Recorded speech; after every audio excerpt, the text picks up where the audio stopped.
Kelly, why don't we call this meeting to order of the July 2020 Planning Board meeting. Let's start with the Pledge of Allegiance. If everyone would stand and face towards Bethlehem. Oh, well, very pretty. All right, ready? Okay, let's begin. I pledge allegiance to the flag of the United States of America and to the republic for which it stands, one nation under God, indivisible, with liberty and justice for all. Thank you very much. I've got a couple of comments to make, actually 5 before we begin, or as we begin. First off, I'd like to wish my daughter a happy 18th birthday. I just left her dinner at the Garrison to join you all. I'll take a half point of credit for civic responsibility. I also want to thank you, my colleagues, in my absence last month. This snake bite has not been fun, but I appreciate your standing in and making sure this process continues because we have a big role to play. Yeah, third, for our 43 attendees, I've already shared this with the board. We're going to limit the meeting to 2 hours. We're going to end this meeting at 9:30. Zoom is an exhausting platform. It is not the same as sitting in a room. It is time consuming, and we will call it at 9:30. We will also then continue our business in August, unlike since I've been in this board, but it is within our right as the board and me as the chair to not call all items, and if we do not get to this agenda, we will push those items to next month, and I apologize for any inconvenience, but it's for the benefit of the community as well as this board. We also have 2 public hearings tonight, which was last decided. We will see how it goes. We will do our best to engage the public. We know this is a very difficult method of communication, and we will, especially during the digital divide, especially with internet access and ease of use. So we will see how it goes. A little experiment. The last thing I want to say is this board, particularly Neil Toman, happy birthday. I'm sorry, happy birthday. Neil Toman, ladies and gentlemen.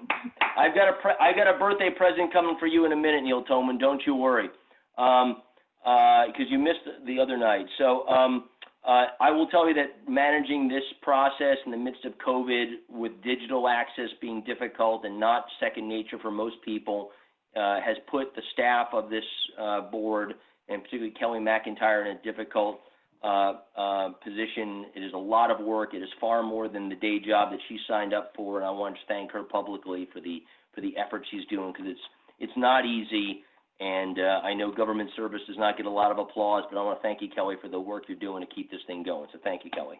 Thank you. All right, so let's approve the minutes of the last board meeting. I was not there, but I will at least make a motion for an approval. Can I have a second? Have a second. Okay. Any changes, additions, deletions, corrections? Okay. All in favor, say aye. Aye. Okay, great. Thank you. All opposed? Fine. No abstentions. All right. One thing I want to make. I'm looking for if you will, a informal vote, but I think important, and this is Neil Toman's at least joint present. I believe succession is important in terms of continuity of who's around for board meetings. Obviously, I did not want to be injured last month, and we've always had times where people are out medically. And we have had a succession process, but I'd like to make it a little more formal. I don't mean succession as in leaving the chair or other roles, but I do mean for who manages meetings. And so I'd like to propose, and this is not a change to any statute, but a sort of informal acquiescence to a process. I'd like to ask that Kim Connor serve as a first vice chair, and Neil Toman serve as a second vice chair in the absence of, in my case, me. And if I'm not on the roll, we'll figure that out later on. But I'd like a motion on that concept. Can I have a motion, please, from someone of our colleagues? Maybe not in the order. I'll make a motion for that. Okay. Second, Dennis? Second. Okay. All in favor, say aye. Aye. Aye. Any opposed? Any abstentions? Okay. Thank you very much. Congratulations to Kim and Neil. May I be absent many times for you to enjoy the power that is vested in you. Okay. All right, moving on. Let's do the fun stuff first. Returning of escrow, Glenn Ferdico. Steve, do you have any commentary on that escrow return? Yes, that's an old escrow that the wetlands work was completed over 10 years ago. There was a provision in it was 2004 resolution that the planning board adopted, saying that once the work was completed, the escrow had to be held for 5 years. 5 years has, of course, long since gone by. The applicant has now gotten around to it's Indian Brook LLC asking for their escrow back. I double checked with the wetlands officer to make sure that there's no outstanding inspection or maintenance bills. There are none, as you might expect. So there's absolutely nothing wrong with the board approving release of the escrow. Now you understand that in approving release of the escrow, all this board is doing is going to be informing the town board that the escrow can be released, and then the town board will adopt the resolution that actually releases it. The town board won't act until the planning board gives the green light. Okay, that seems fairly perfunctory. Can I have a motion to release the escrow, please? Make that motion. Second? I'll second it. Okay, just so we're clear, you're just approving release of the escrow. You're not releasing the escrow. The town board's the only one that can release the escrow. Okay, a motion to ask the town board to release the escrow.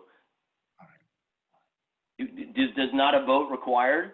No, a vote's required, but it's to approve release of the escrow, not to actually release it. Okay, I'll make that I'm not motion. going to fix because I'm not an attorney, but it seems like we're on our way to voting. So all in favor say aye. Aye. All opposed? Okay, no one's opposed, fine, and no abstentions. All right, thank you. Let's talk about Pell Lombardi. Mr. Gavin, any commentary on that return of escrow? We have one outstanding bill on it, so we would ask that that be either approved on condition that the bill is paid, or you just hold off till next month.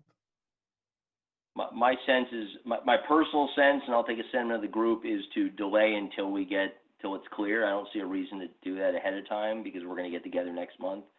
Seems, anyone have an opposing view? Okay, so Kelly, let's topic to next month, and hopefully that bill is paid by then. And maybe, I don't know, we can inform Mr. Pell Lombardi that he does have or he or she, they have an outstanding bill.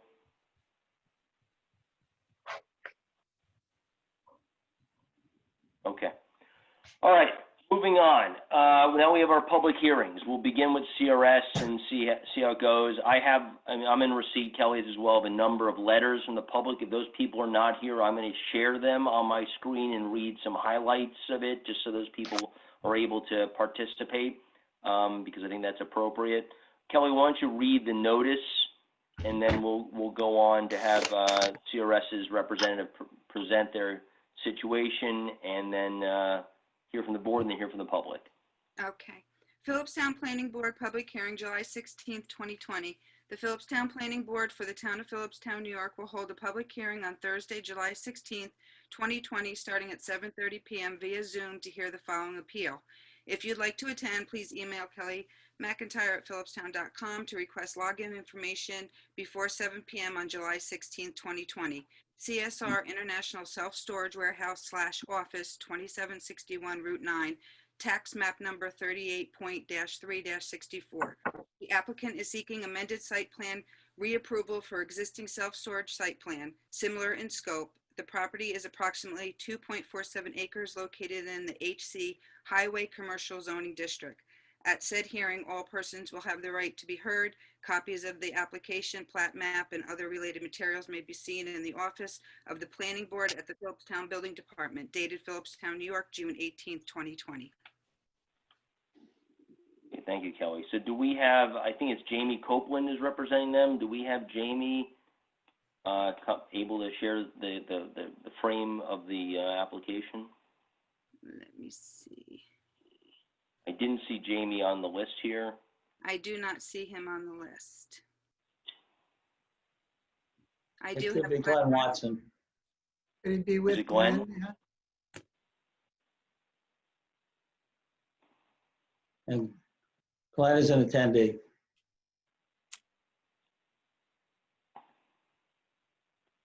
Glenn, can you hear us? We see your name. You are muted and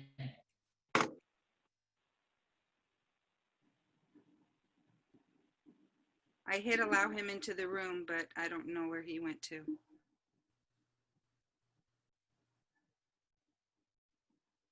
okay, Glenn, can you hear us? He's-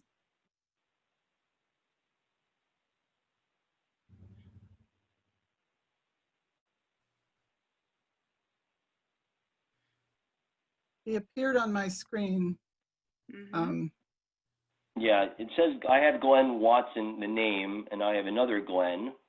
That's Glenn Kavanaugh. That would not be him. But Glenn Kavanaugh should be removed. I have Miguel on, which is from Magazino. He may be with him and he has his hand up. Should I allow him to talk? Sure. I mean, if he can provide information as to where Glenn is. I got Glenn here. Okay. Hello. We're desperate. All right. All yours, Glenn. All right. Now I got to get to our screen. You can hear me now? Yes, Glenn, we can hear you. Okay. Before I ask you to share the screen, I got to, there should be an Adam Gibson and a Veronica Prezioso also in attendance. They are from Kimberly Horn, our traffic engineers. Mr. Canning was, had other commitments tonight. Are they, I haven't seen that they're here. I only get to see you guys.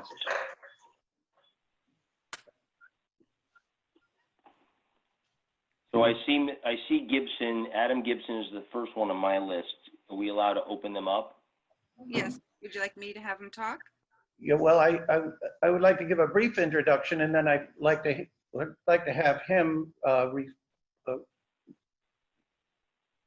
talk about the site distances and the traffic issues. I know there are two basic, from what I can understand, there are two basic concerns. One is traffic and the intersection, and the other is the effect on the neighboring properties. So I can report to you that we have engaged a traffic engineer. We have done everything we can within the guidelines of the state of New York in order to prepare the intersection properly. Mr. Gaynor had spoken about the 53-foot trailer restriction. I'm not sure we can do that. I don't remember that I made that commitment, but perhaps my memory is failing me.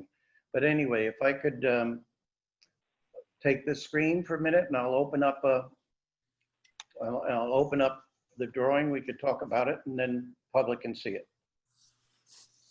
Get me to, if I can do that, I'd appreciate it. Don't worry. Kelly, can you authorize that? The screen share is open. It's up to him. Yep. Okay, Glenn. Yeah, we're working on it. Okay.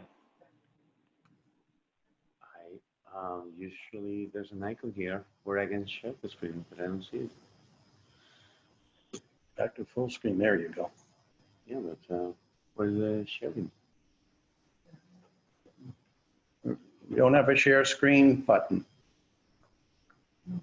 Oh my.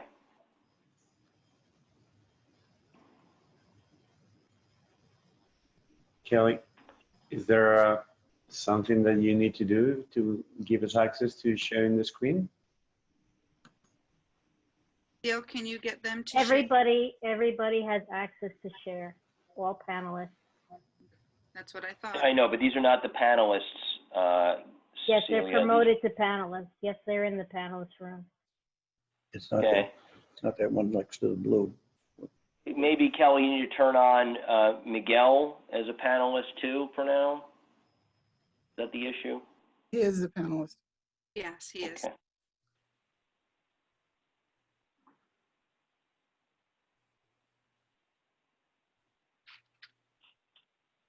So Miguel, you're on mute? There we go. Oh, all right. Mazel tov.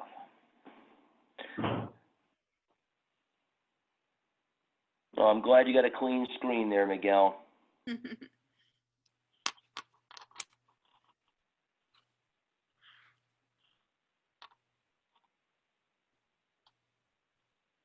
Does Miguel get to charge any of his time back to Glenn? Or-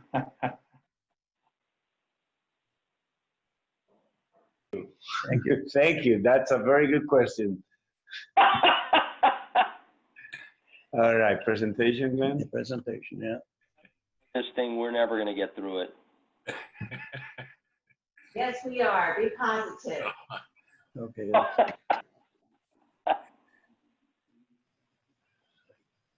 Can I help you, Glenn? That one? I just want to make sure it's the right one. Nope. No, let's try a different one. Hold on, there's another one. Which one do you want to open? Must be the next one. I can't read that stuff. Layout. Yeah, that one. We'll rotate it 90 degrees. 1, 2, and Wait, and let's move it to the middle. You just move that.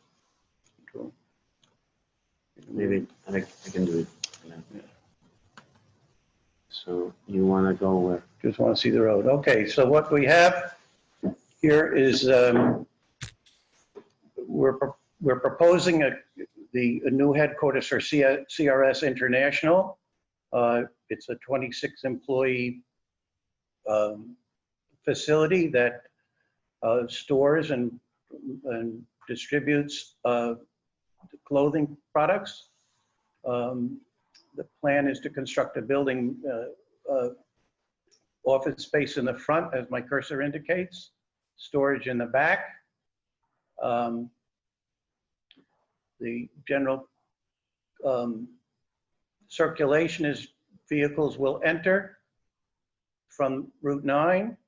The employees coming in their own cars will go to the right and park along the north line here. They will park along above that wall that's there today. And then they'll be able to exit by going backwards. So this first part of this part of the loop that I'm indicating with my cursor is two-way.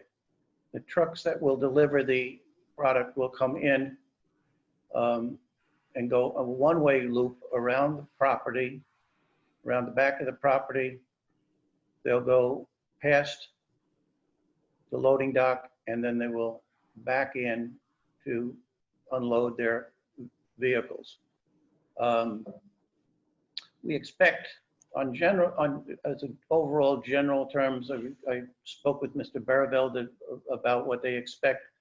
They expect probably 5 or 6 trucks per day. Usually one of them, perhaps occasionally 2 are trailer or tractor trailers. The other vehicles are box trucks. They will come, once they're unloaded, they will continue forward around the entire loop and back out and exit.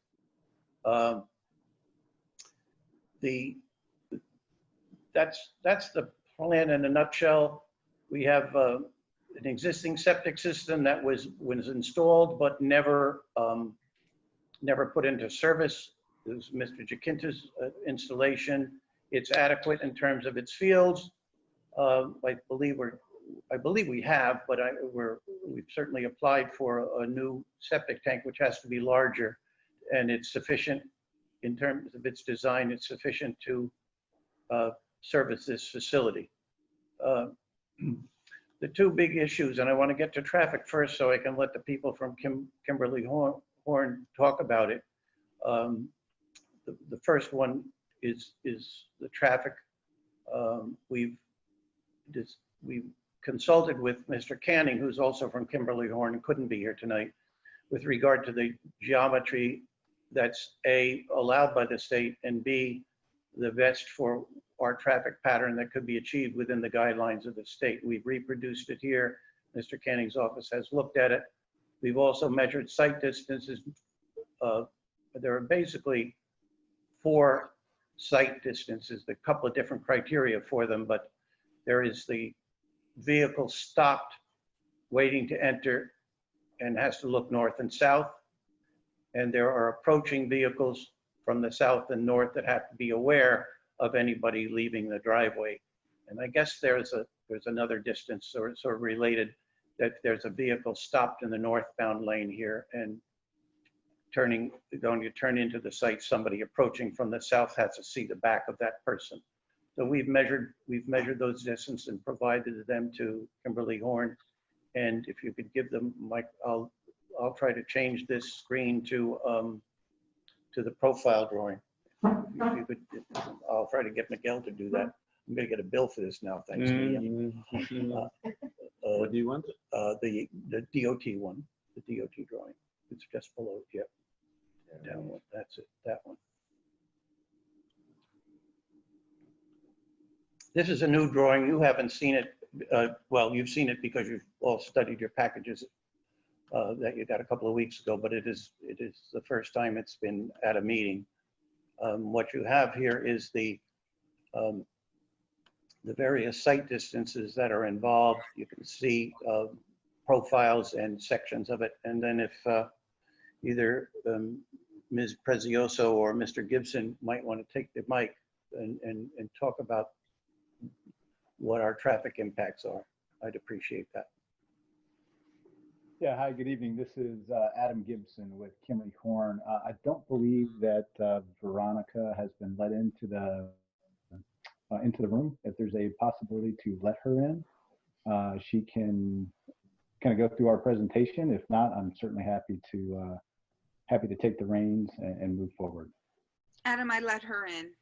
Okay, great. Thank you. Hey guys, can you hear me? We can. Okay, good. I was on my phone too, but I guess you couldn't hear me on my phone. So, hi guys, I'm Veronica Prezioso from Kimberly Horn. I'm speaking on behalf of John. So we read the letter from James Carroll, and essentially from that we got 2 main issues. The fact that Route 9 is not a suitable roadway for tractor trailers to travel on, and the fact that tractor trailers coming in and out of the site might negatively impact traffic on Route 9 as well as at the intersection with Route 301. So we are offering some advice on this. Regarding the first one, Route 9 is a state highway and it's classified by New York State Department of Transportation as a principal arterial. It's also designated by DOT as an access highway, which means that it's a highway that can accommodate over-dimensioned vehicles such as tractor trailers like this. Not all state highways are designated as these, so DOT specifically designated this one as a suitable road for 53-foot tractor trailers such as WB67s. Regarding the negative impact on traffic, the site is actually almost 1,800 feet south of Route 301, and the few additional truck trips per day that will be added to this intersection will almost be indistinguishable from the other over 900 trucks that pass through it daily. So at most, we expect, as Glenn said, there will be 5 or 6 trucks per day, but really that's only 1 or 2 tractor trailers per day visiting the site. So, and with that, the driveway has been designed in coordination with DOT to allow movement of the largest vehicles such as WB67s in and out of the project. So therefore, the project shouldn't negatively impact traffic on Route 9 at that location or at the intersection.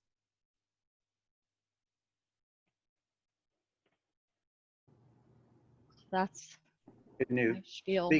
Can you speak to the site distances? I think Adam can speak to that one better than sure. me. So as you can see on your screen, there are a couple of different site distances that we look at. One is as you're exiting the project driveway, and if you're trying to make a right turn, you would be looking over your left shoulder, and you want to make sure that you have enough sight distance as you are looking left. The second would be is if you're trying to make a left turn out of the site, and so you would be looking not just over your left shoulder to make sure that you have a gap in traffic that is approaching you in the lane that is closest to you, but you would also be looking over your right shoulder to make sure that there is adequate sight distance as you're looking right, to make sure that there's a gap in traffic for you to be able to enter or for you to be able to exit the site. And the sight distance that is required is approximately 480 feet as you're looking to the left, and approximately 555 feet as you're looking right. And based upon the measurements, there's at least 625 feet in each direction that allows, which indicates that there is sufficient sight distance available for the vehicles to exit the property.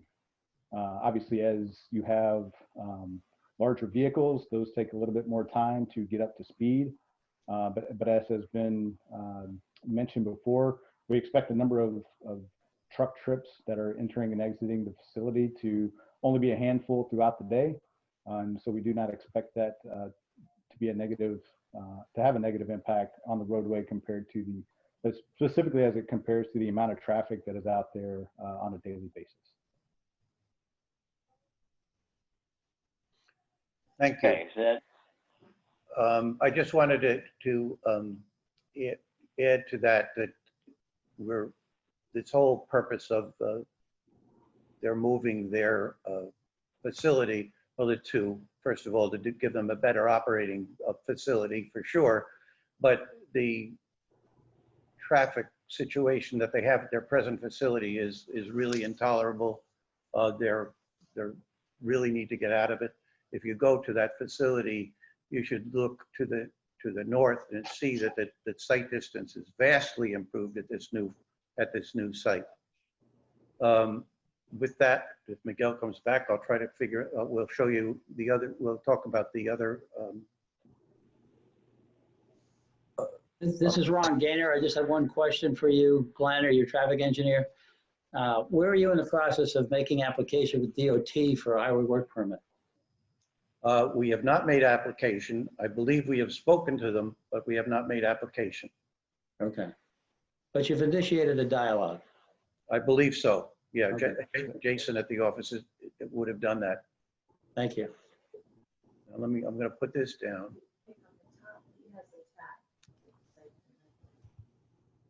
No, where?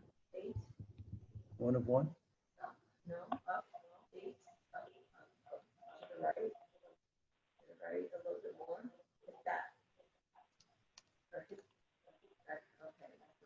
That's not it. The Okay. next one. I don't think that's. I want to shut this down. Enter. Okay, you want go to, where's the landscape one?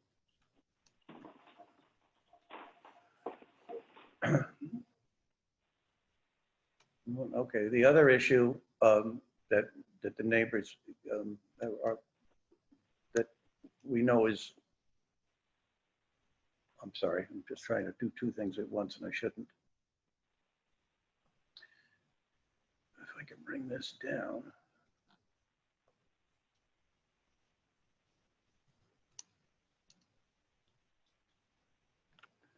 I guess I'm not going to get it down here, but we've submitted we've also in the last month have upgraded and brought the landscape plan into more formality anyway. Here we've taken a mixture of trees and plants and bushes around the entire property to help screen. We're utilizing existing trees where they make sense. I can't get to that other spot.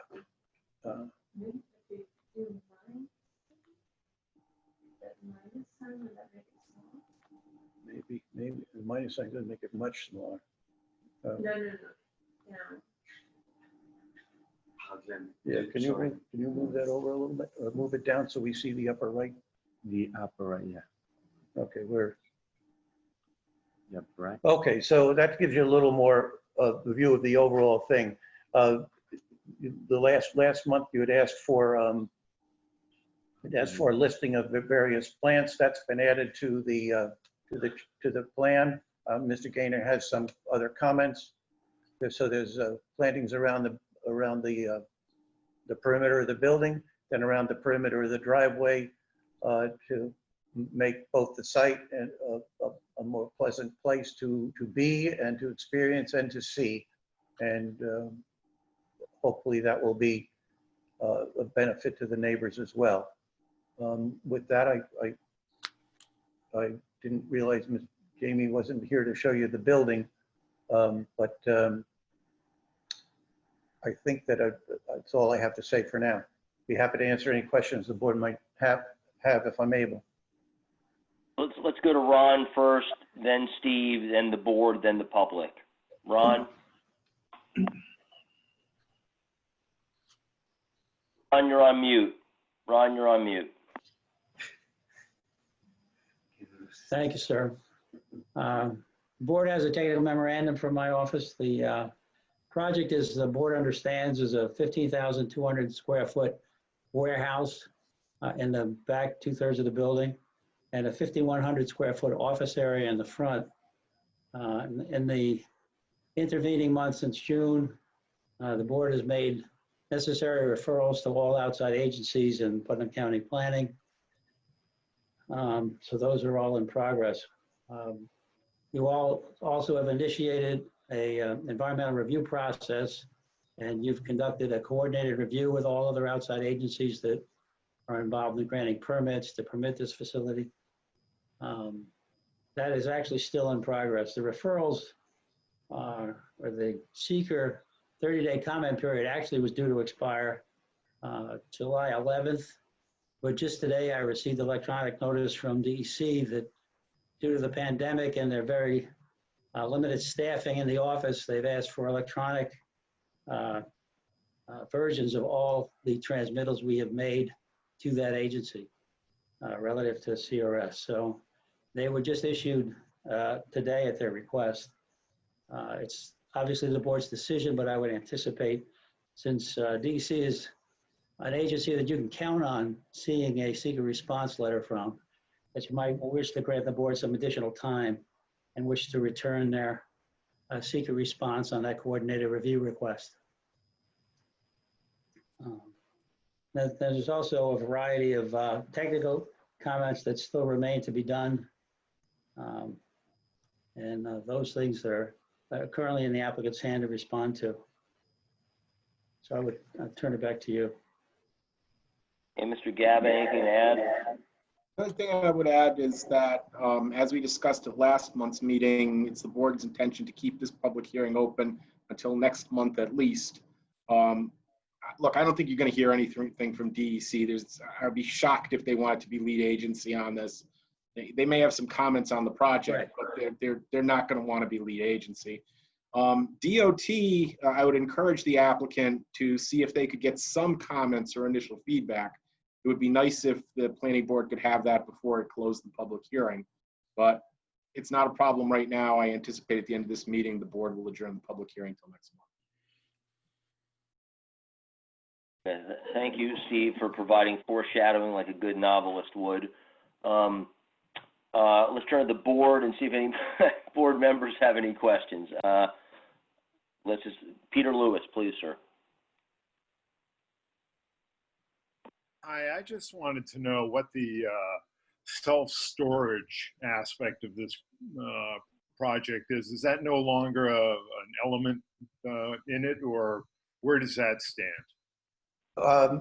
Unless I made a mistake on the application, that's never been part of this project. I was wondering about it myself. It was originally a self-storage when Mr. Jacinta owned the property. He never pursued it. This application was never intended to be such. Okay. I think maybe it's appropriate, Kelly, for us, for any more communications about this project, to retitle it, whatever is appropriate, whatever it is in the application, CRS, I don't know if you know the exact titling of it, Glenn, but CRS International, maybe that's sufficient, and strike the self-storage component. Since it's obvious that this meeting is going to be continued, I would suggest you might want to republish that notice, which wouldn't normally be required. That's my point, though. What title shall we use? Just CRS International? Well, that's the applicant, CRS International. It's a warehouse and office space.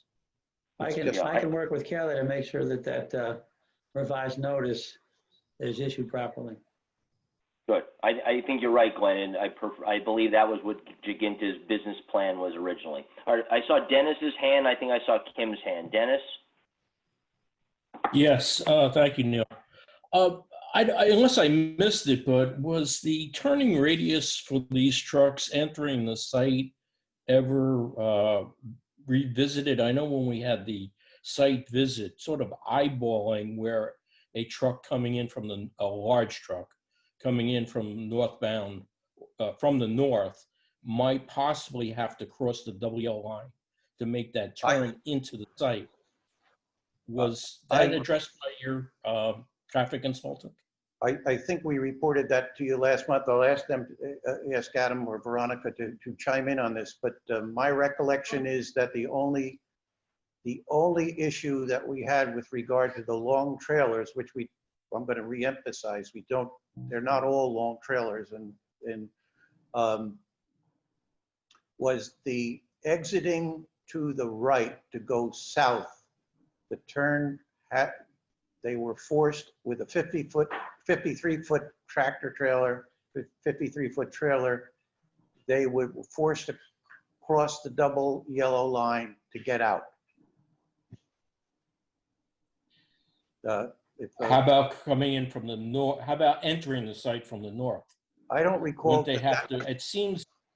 So I could speak on behalf of that. We did truck turning, so it's called vehicle maneuvering in AutoCAD. It basically represents the turning movement, and we didn't see any problems with any of the ins or outs, except for, as Glenn said, the right out is a little hard. It clips the curb a little bit, but the only problem with that is if an arriving and a departing tractor trailer were to come at the same exact time. Otherwise, there would really be no issue. So a truck coming in from the north looking to gain access to the site, truck from the north going south would not have to encroach on the northbound lane? Correct. Okay. I didn't see anything on any of the drawings indicating that. That's why I brought that up, unless I missed something. So thank you. We'll give you those turning movements, individual drawings of those turning movements. We'll work that out with Kimberly Horn. Well, that'd be great. That'll definitely add clarity to that. Thank you. And folks, I think Kim is next. And if anyone else wants to speak, just physically raise your hand so I can see you, please. Kim, go ahead. Okay, so we did ask last month about putting a note on the plan to talk about this 53-foot truck issue. And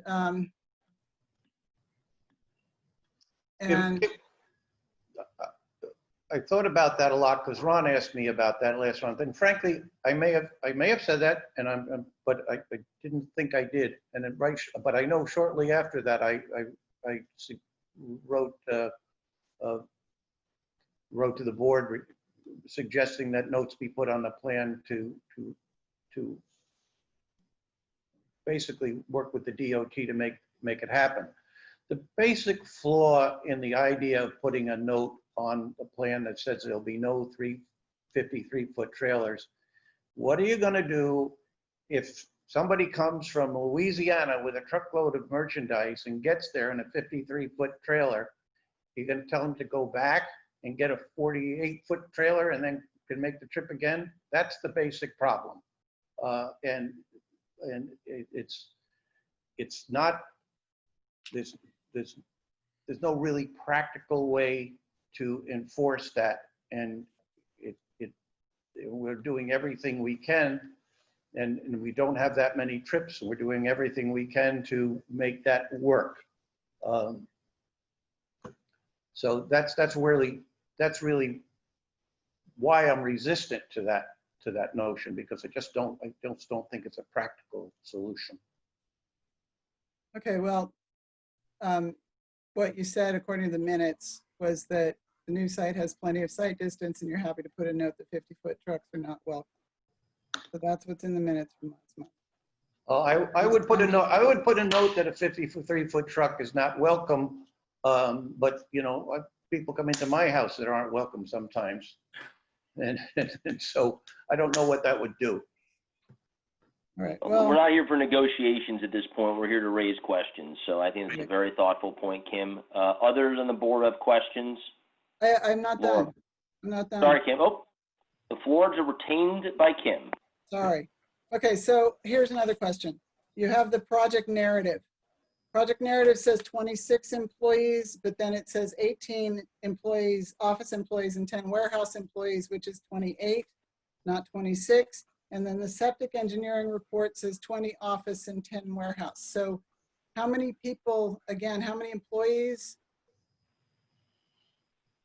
I have to fault myself for not catching that mathematical error, but the numbers, the number of employees actually came from Mr. Barraville, the principal. So I would go with I would say it's either the 26 or the 28.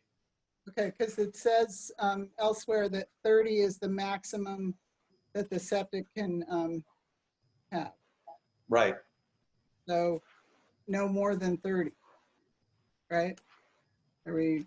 That's the maximum capacity of the septic system. That's correct. Just, you know, clean up, you know, what we're expecting. And then the other thing is, the last thing is that on sheet 3, it says that there's a note that talks about the wastewater treatment being designed for a 3-bedroom apartment. And then however, the caretaker's house was designed and constructed per the county's residential guidelines. Now there's no house there, correct? That's correct. That house was going to be sort of the gatekeeper's house. Mr. Kinta's daughter was going to occupy that and manage the facility, but just never happened. Okay, so can we make sure that it doesn't, that the plan that gets filed doesn't say that there's a house there? Just so we aren't, you know, leaving for the future this idea that there was a house there when there wasn't. Yeah, the current plans do not show a house.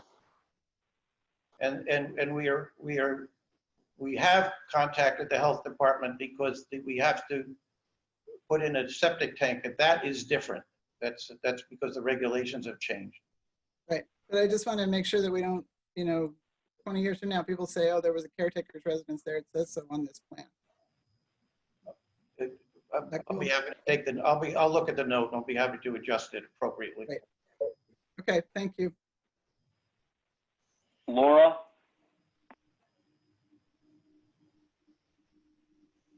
And you're on mute, Laura. Laura, you're on mute.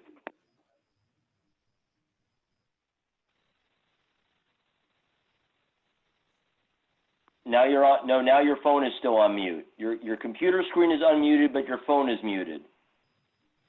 Unmute your phone. Can you hear me now? Yes. Great. Okay. So I just have a question. In your narrative, and we've been talking about this with regard to the trucking, that you expect 2 tractor trailers and 2 26-foot box trucks per day. Are we designing to the future? And so therefore, we don't expect that to be increased at any time? And if so, if we are going to increase, or if CRS is going to increase that, then will the turning radius and the traffic pattern be able to handle that burden? Well, you asked a similar question a couple of weeks ago. We could actually stack several more trucks at one time inside. And the burden and maybe we could, the burden of the trucks arriving is spread out during the day. It's not like they all come in at 9 o'clock in the morning and line up. So we have room on the site to carry more trucks than we anticipate, and we have the arrivals and departures spread out over the day. So I do think there is some room for expansion. Frankly, Kim hit on the expansion problem would be with going over 30 employees, and that is limiting. That is also limiting.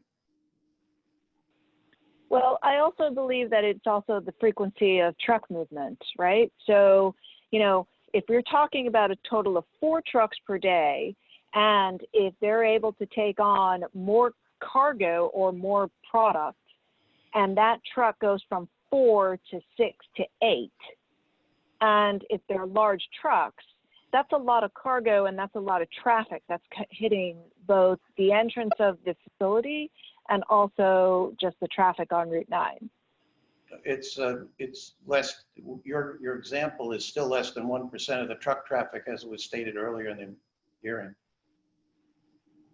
It's if you took 8 tractor trailers spread out over a day, that's and again I'm not the expert in traffic, but 8 tractor trailers spread out over the day is not going to have a tremendous impact. If you had 8 tractor trailers coming during the morning rush or the evening rush, it would be different, but that's not how this place operates, and that's not how it's going to operate. Okay. Other questions? Thank you, Laura. Okay, I have a couple myself. So I think it was Ms. Prezioso. You made a comment about the state, this state Route 9 is allowed to have any vehicles of any size in and out. I think that's, I'm paraphrasing you obviously, but you said something to that effect. Is that correct? Yes, so they're called qualifying or access highways in New York State. Those are basically highways that can accommodate overdimensioned vehicles such as these tractor trailers. And if you, actually, I think I have it here. No, I don't. But basically, if you Google it, you can find it. Heard of Google.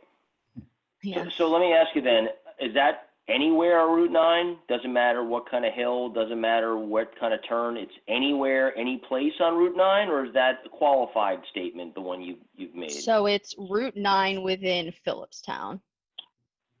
Okay, so any part of Route 9, anywhere in that stretch, and it would be helpful to see that language. Any size vehicle, according to what you're saying, is allowed by the state of New York. Mm-hmm.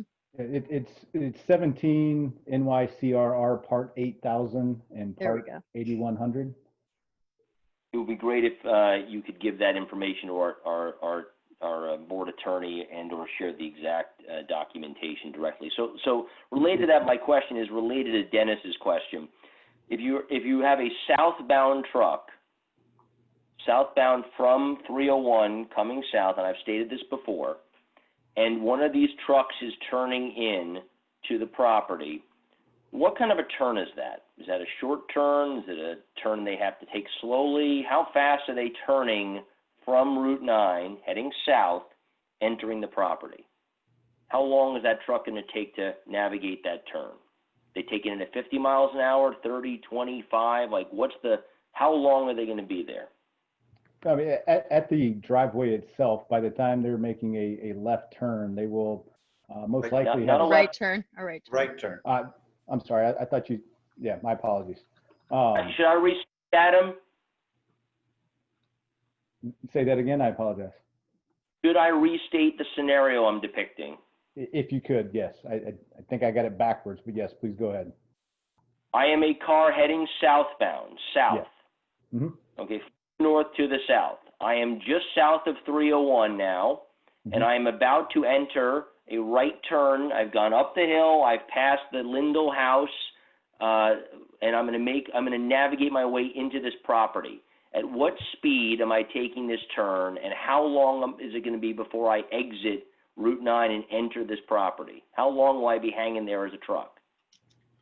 Well, because you have the right of way, you're not having to stop for other people to enter or exit the site. So from that perspective, you won't be delayed. Just from a pure operational perspective, when driving, just a personal vehicle and making a right turn, generally what we look at is about 15 miles per hour is what you can make that right turn at. Obviously with a larger WB67, one of the 53-foot tractor trailers, that speed is going to be reduced. I would say down to 10 miles per hour, something to that effect, just because obviously you don't want any tipping to occur or anything like that. The box trucks are probably going to be somewhere in the 10 to 15 mile per hour range, similar to, a personal automobile.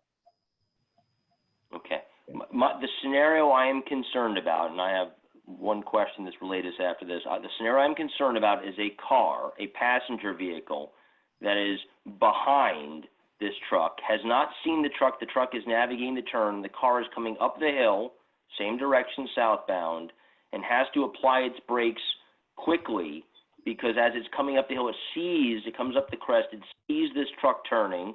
It is happening at the 4 mile an hour size you're describing. It may be less because maybe there's a truck leaving, coincidentally or not.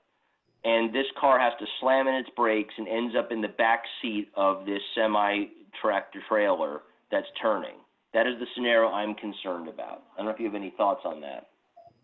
Yeah, so we have what's called stopping sight distance, which is what you're looking at when you're on the roadway itself, not as you're exiting the facility, but what you're looking at as you're entering into the facility. And so the stopping sight distance that is required is approximately 500 feet. And my understanding is that we have a sufficient amount of stopping sight distance available for the vehicles that would be approaching behind the truck that is entering into the facility.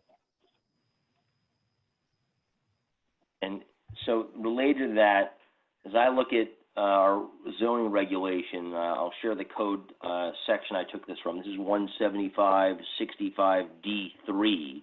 175-65D3. It states, one, that roads and driveways, etc., shall be safe.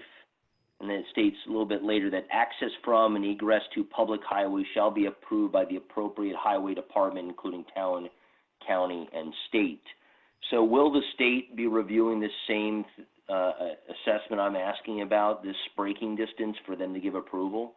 Yes. And Steve, is our approval contingent on the state approving it, or is that done in parallel? Done in parallel. You could approve it even if the state didn't, but then they couldn't have their curb cut. You're going to require a curb cut to approve the site plan. So it's really in tandem. Even though this thing I'm reading, again, 175-65D3D says access from and egress to public highway shall be approved by the appropriate department. Well, if DOT says that they'll approve the curb cut, that's not binding on the planning board. Now, it's good evidence as to why you should approve it, but if you had your own reasons for saying, look, we respectfully disagree with DOT, these are our concerns, and you haven't met them, that would be within the planning board's province. But and what about the opposite? What about the opposite where we approve it, DOT says no, you can't? Yes, that's exactly right. They're independent of each other, but you should work in tandem with the DOT so that everybody's on the same page. Tim? Does this facility already have a curb cut? Because there is already, something in place. Does it have to reapply? Yeah, the answer is yes, it has to reapply because we're changing the geometry and we're building new curbs within the state right of way. So we have to have a permit from the state. And in order to get that, we have to present in fact, the plan that we put up there is the base of the plan that's going to be submitted to the state. So they will see that exactly that, which will be enhanced with some of their details. Mm-hmm. Thank you. Barring any other comments from the board, I'm going to ask for any public comments.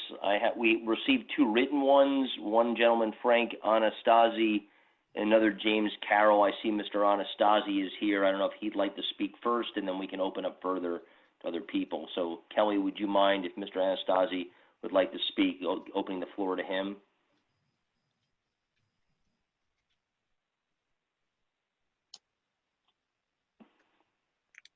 Hello, could you hear me? Yes, Mr. Anastasi, and if you wouldn't mind just stating your name and I assume we asked for address, I believe, as well, but your name, at least for the record, please. Sure. My name is Frank Anastasi, and I live at 2779 Route 9, which is adjoining the property in question, just to the north of it. my concerns with this is that, one, the traffic on Route 9 in this area is very, very rough. And I don't know how you're looking at it, but nobody does the speed limit. They come up the hill from 301, 60, 70 miles an hour. Sometimes I have to wait 10, 15 minutes to get out of my driveway. And during rush hour, especially in the afternoon, the northbound traffic.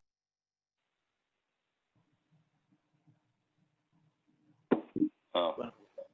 Mr. S, we lost you briefly. I see your name is back on, but you're on mute. I don't know if you want to continue to try, get back on and unmute yourself.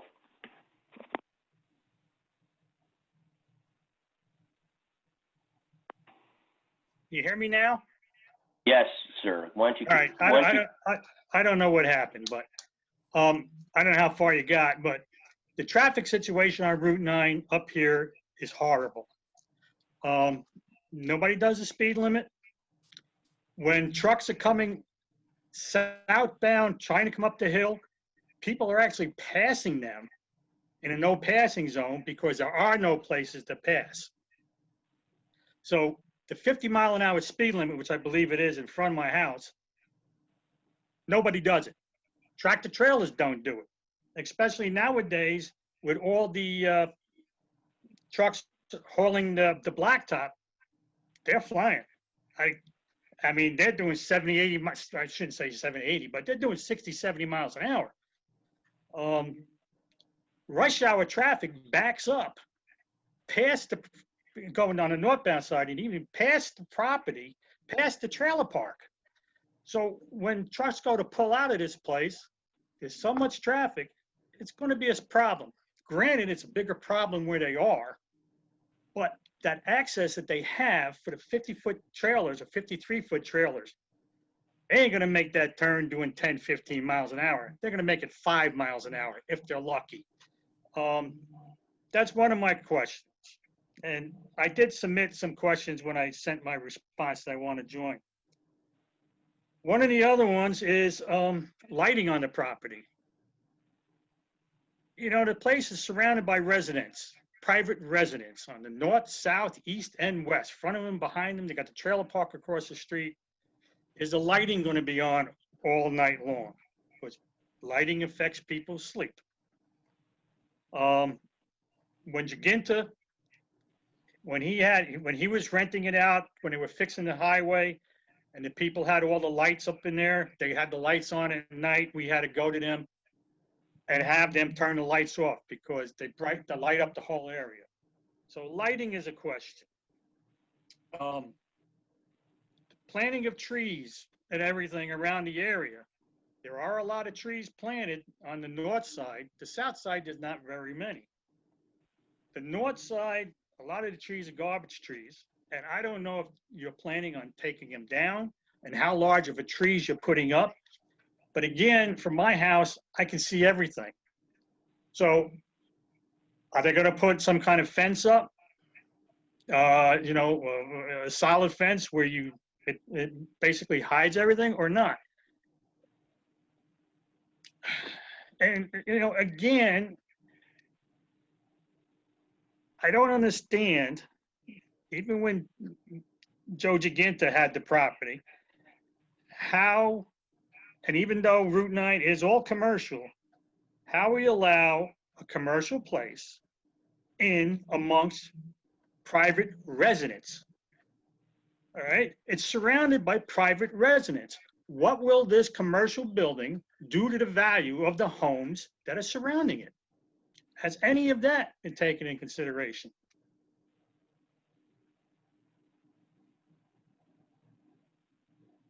I don't know if the applicant wants to answer any of Mr. Anastasi's. Thank you, sir. I don't know if you want to address any of those questions or wait till we hear other folks.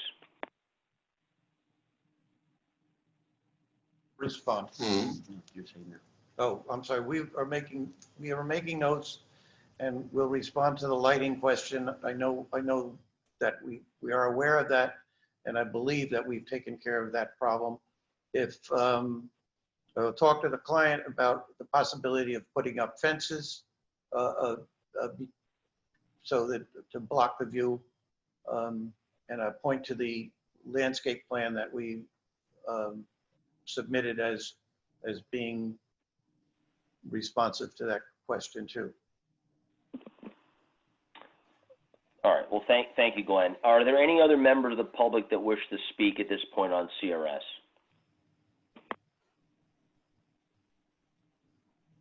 See a hand raised on the attendee list.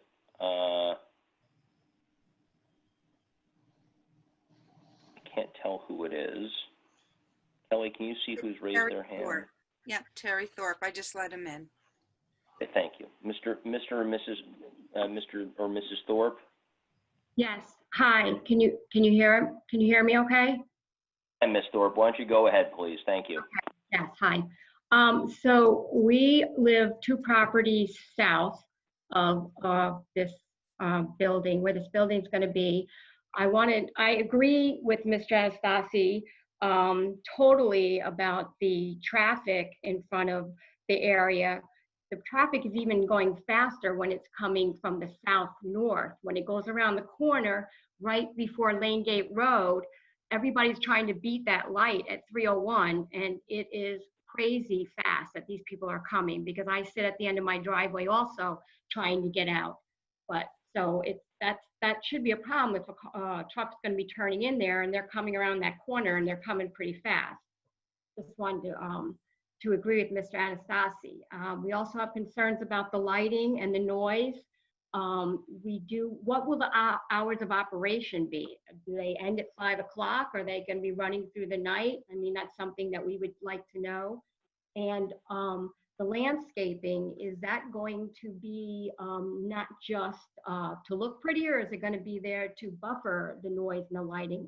I know when Joe Giginto owned the property, he was going to put up all large pine trees to buffer all the lighting and the noise. So those are a couple of questions that we have, being a close neighbor. Thank you. All right, thank you, Ms. Thorpe. Are there other members of the public that wish to raise any comments?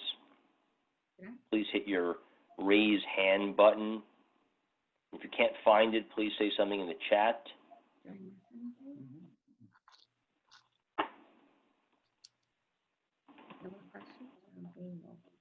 Anyone else? All right, well, in the interim, I'm just going to share with the board. I'm going to share my screen for a second. I'm going to share with the board a letter we received. I don't know if everyone got a chance to see it. This is from Mr. James Carroll. I'll just read some of the highlights.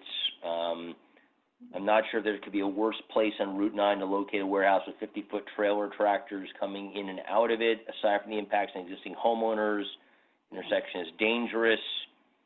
Hopefully you can see this.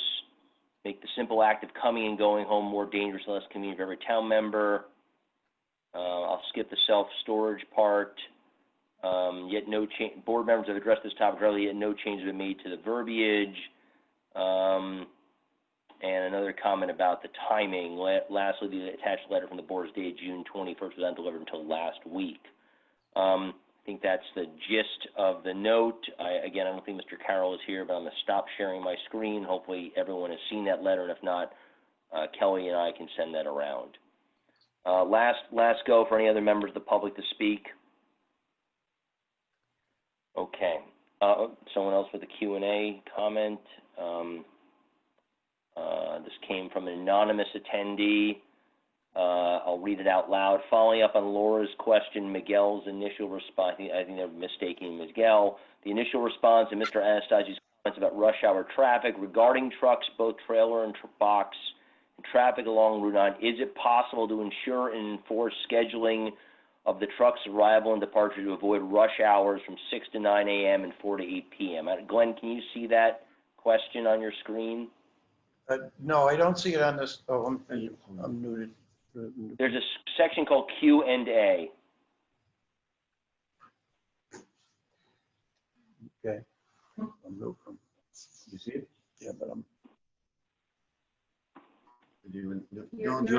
They hear you. Oh, that's you. I'm sorry. I keep thinking it's not me.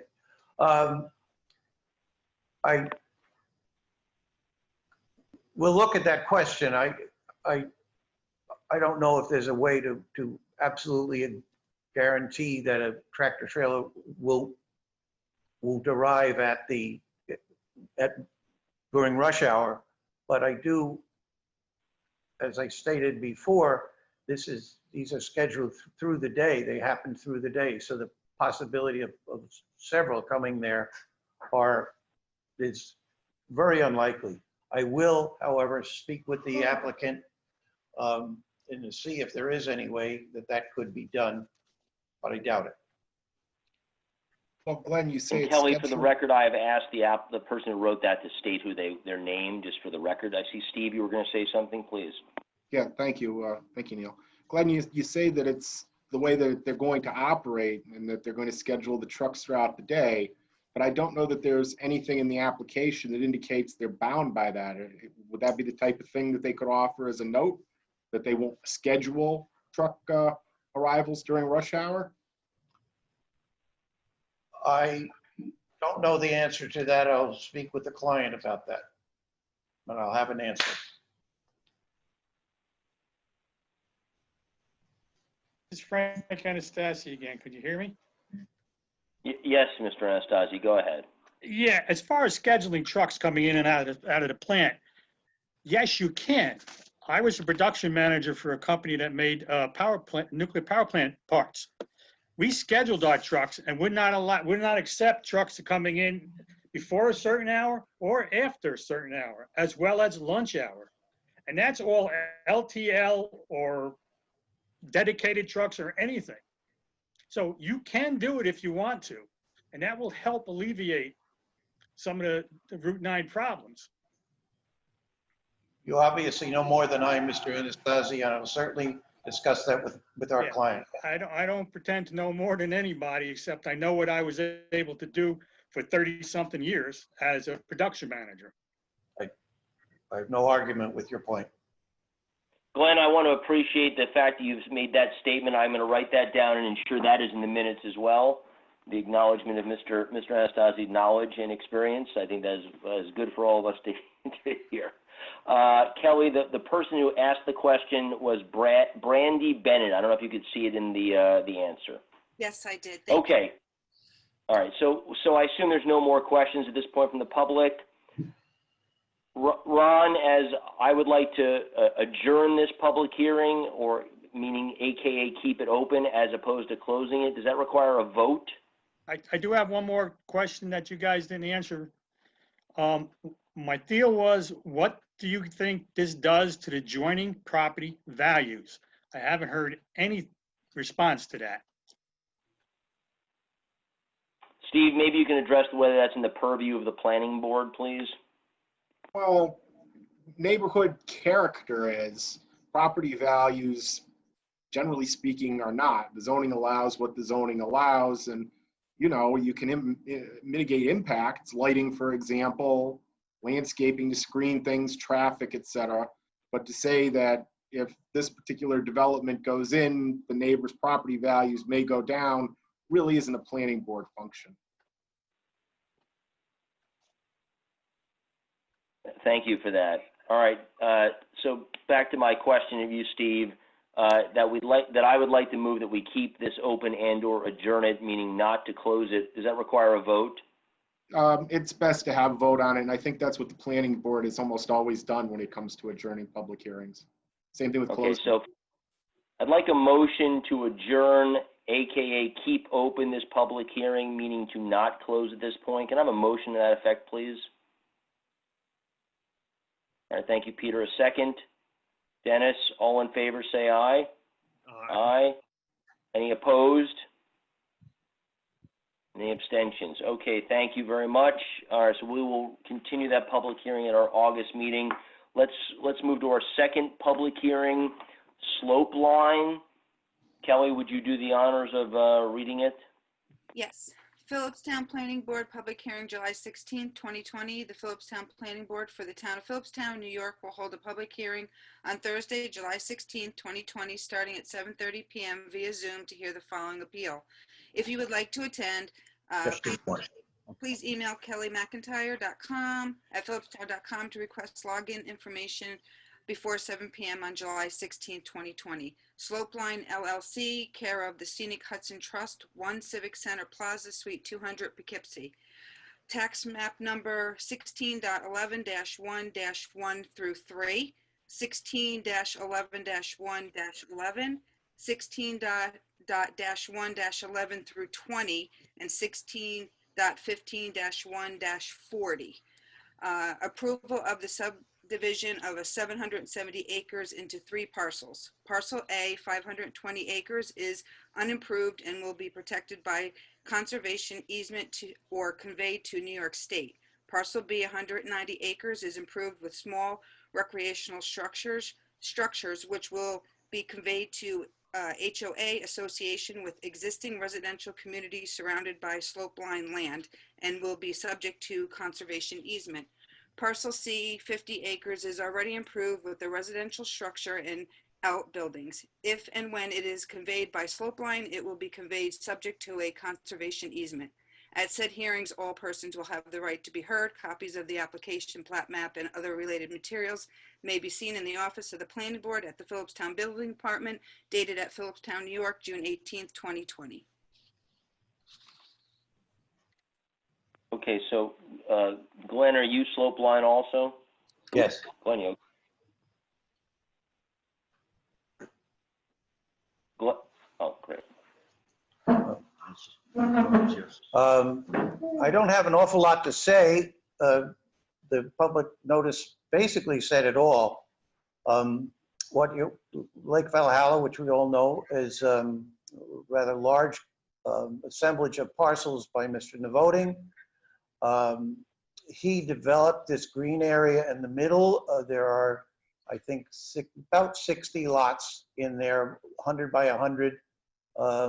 Very nice place to live. I've been living there for about 2 years now. The remaining property, other than that, and a couple of pieces down near the entrance were sold off by Mr. Novoting. He maintained the rest of the property until his death. His widow maintained it for a little while and then sold it. And the LVCA, which is basically a civic association, has been maintaining the common facilities. Mr. Novoting's house is this yellow area. That's the 51-acre parcel, parcel C. The largest parcel is the blue parcel. That is the parcel that is ultimately intended to be conveyed to the state. The next parcel is the I guess that's magenta parcel. It's going to be conveyed to the homeowners association with a significant conservation easement on it, with strict limitations on what can be done. Mostly nothing, but there are areas where they can maintain the facilities and such. And the 51 acres has a couple of residences on it, and that will be sold again with a conservation easement. This map is a little different than you saw last month. I think I explained that in the letter, but essentially in this area right here, it was a more rectangular shape instead of this little pyramidal shape or whatever it is. That adjustment was made at the request of LVCA with the approval of Slopeline to capture some of the facilities that LVCA has been maintaining and feels is an important asset, a recreational facility for the property owners. Well, ultimately, the entire property will be subject to some kind of permanent conservation. There'll be, and there was a couple of questions, I'm sorry, I'll say one question that came up with regard to Mr. Cotter. He had raised a question as to what happens to his driveway, which is right, very near the entrance, right about the intersection of the 3 colors where my cursor is. His driveway goes out into the road, like most of our driveways. Part of it's in the legal road, but another part of his driveway is off onto the side. But that, where his driveway is outside of his property and onto the slope line property, that particular driveway will be part of the land conveyed to LVCA. And my guess is that nothing will happen, but if he wanted to acquire a piece of that property to clear his driveway, he would ultimately have to talk to LVCA and not the state up on the blue and not the private owner in the yellow. With that, I'd be happy to try to answer any questions you might have. Okay, let's start with Ron. Ron, anything to add?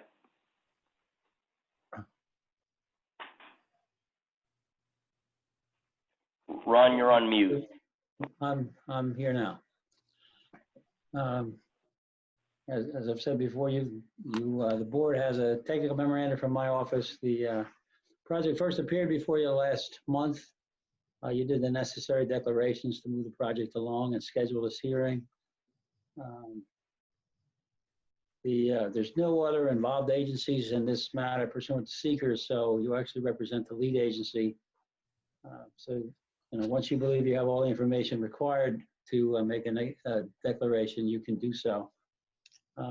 Necessary referrals have been made, and it's just a matter of moving the public hearing along to conclude the administrative process of the application. There's no site inspection that the board desired, so public hearing is the next major step to resolve. Okay, thank you, Ron. Steve, any? No, I think I think we have, it looks like anyway, quite a few public comments on this, and unless the board has questions, I think the best thing to do would be to get to that. Okay, let me turn it over to my colleagues. Any board members, just raise your hand, please, and let me know if you have any questions. Kim Connor. So my only question would be, do you have any idea who will hold the conservation easement? I don't know who will hold the conservation easement so long as Slope Line owns the property. It might be the Scenic Hudson Land Trust. There might be a conflict there. But typically, but as you may know, those conservation easements can only be held by either a municipal or a governmental organization or a qualified nonprofit, and they are very strictly regulated.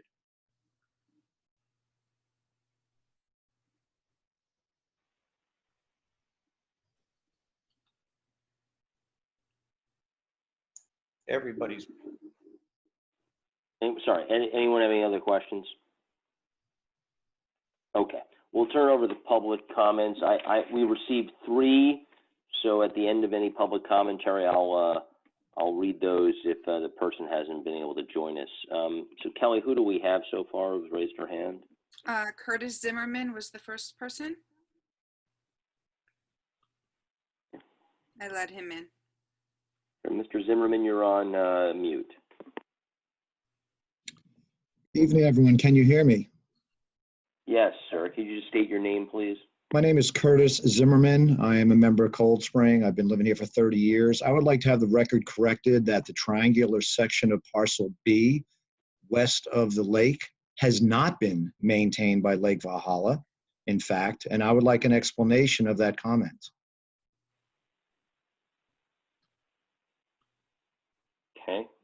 That triangular parcel captures trails, and it captures an area called Josephine Heights. And I haven't been up there in a year, but when I was up there last year, it was all freshly painted. The trails were. Yes, that is correct. And are you aware those structures were built during the fall of October and November 2016, brand new from the ground, of which then that information was used to attempt an adverse possession claim of that land to obtain title from it. Are you aware of that? No, I'm not aware of that. I think that should be part of the record because that is a significant issue. There have never been any no trespassing signs. There have not been any structures there. I've been hiking through there for 25 years. In fact, as far as I know, the owner of that property had requested those structures to be removed once they were made aware that they had been built there.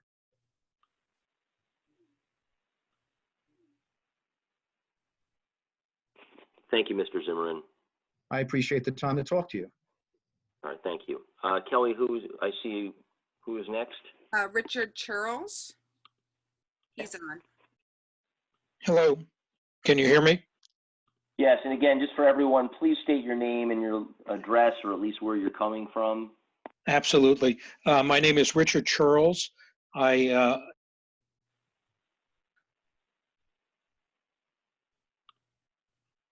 lost you, Richard. We lost you at hello. Hello? I let him back Up, in. you're back, Richard. Let's try it again. Okay, my name is Richard Charles. I reside at 10 Foundry Pond Road, which is a lot that abuts the, I guess it's Unit 1 on the very southern end of that property. So it is near where Foundry Pond Road and Barrett Pond Road come together. And my question is really, what is the plan that Slopeline would have with respect to the piece of the property? And again, it would be on the map I'm looking at, Unit 1, the red property that abuts Foundry Pond Road. So there's a piece of the property that comes down at the very southern end, and it abuts Foundry Pond Road. And I understand that that property will be subject to a conservation easement. If I'm wrong about that, please correct my understanding. But within the concept of being subject to a conservation easement, does Slopeline have any plans for a road, a path, for parking, for public use, or any other plans for the utilization of the land that abuts Foundry Pond Road? The ultimate goal of Slopeline, as it's been explained to me, is to convey all of the frontage along Foundry Pond Road as part of Parcel A, the largest part that will ultimately be conveyed to the state.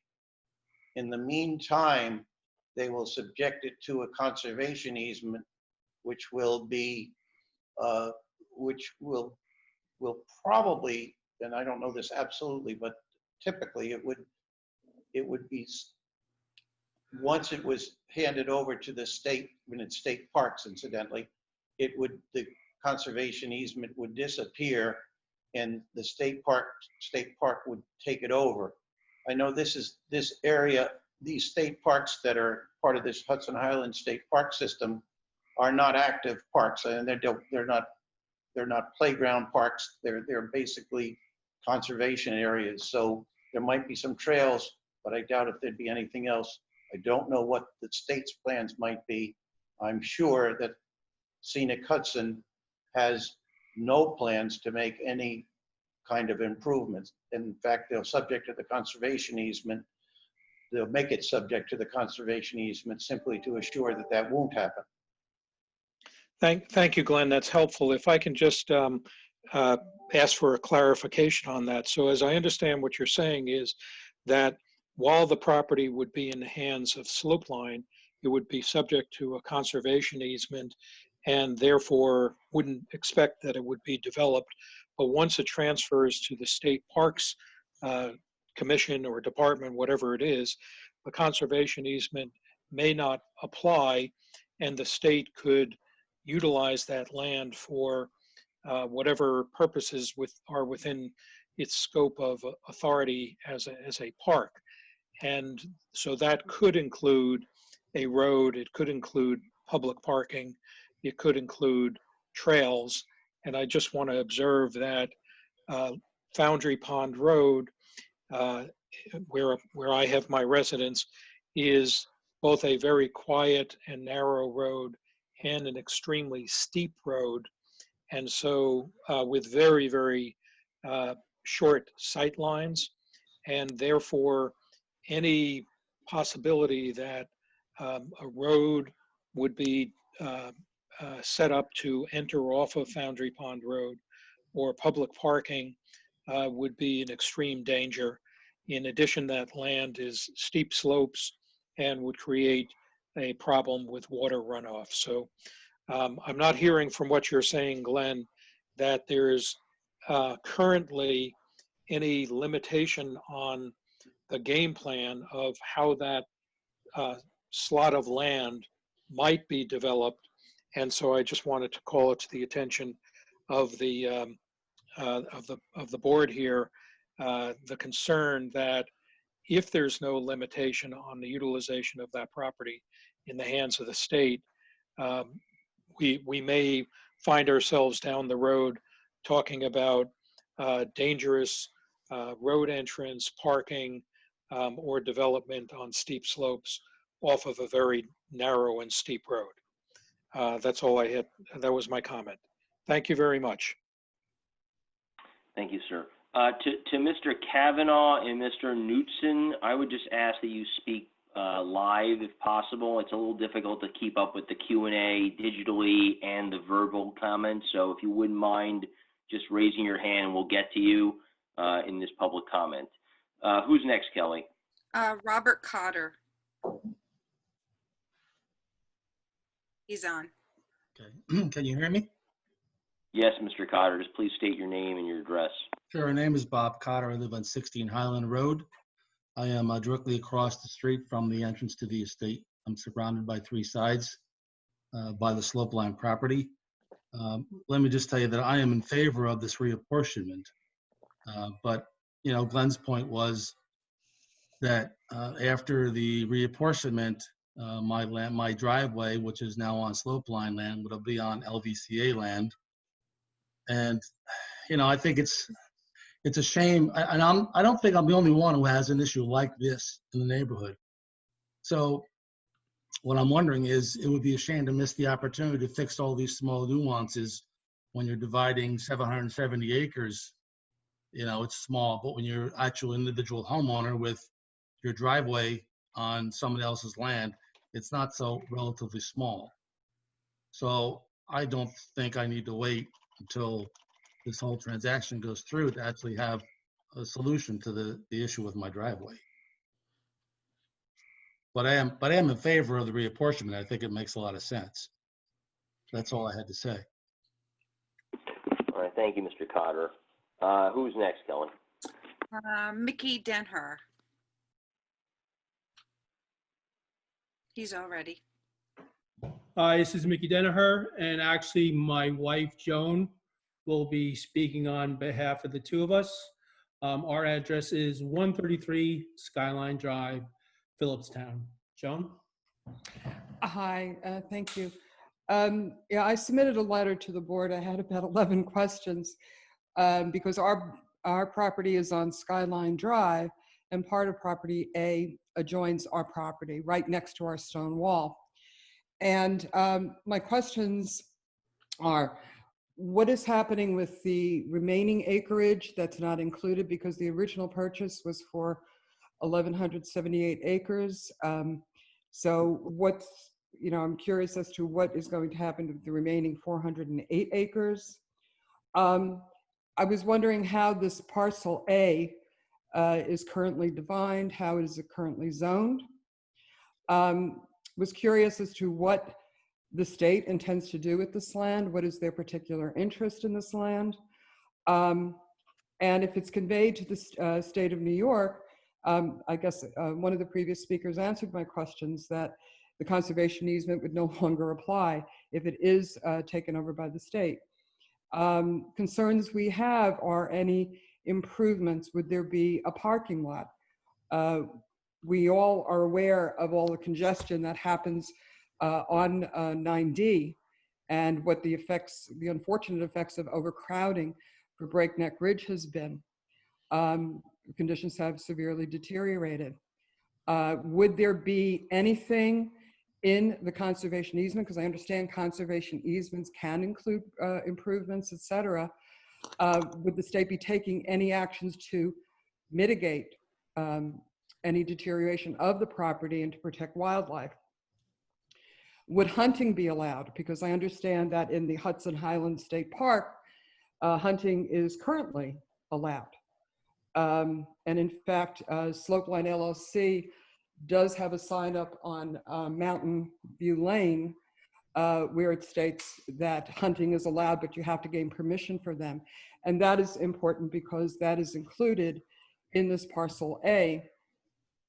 So we're just wondering if hunting were allowed. Certainly, none of us are, my husband and I are not opposed to hunting. I've come from a family of deer hunters. However, I don't want to end up with a bullet on my property or in me. And also I'm concerned about the welfare of the hikers who might be simultaneously using the land. And from what I understand, New York State legislature would need to give its approval if land is going to be considered for a park. I was wondering if any such action has been planned or has it been started at this point. The other thing is I don't know and was wondering if it is conveyed to the state, does it then have to go to approval to the Philipstown Conservation Board or to the Philipstown Town Board?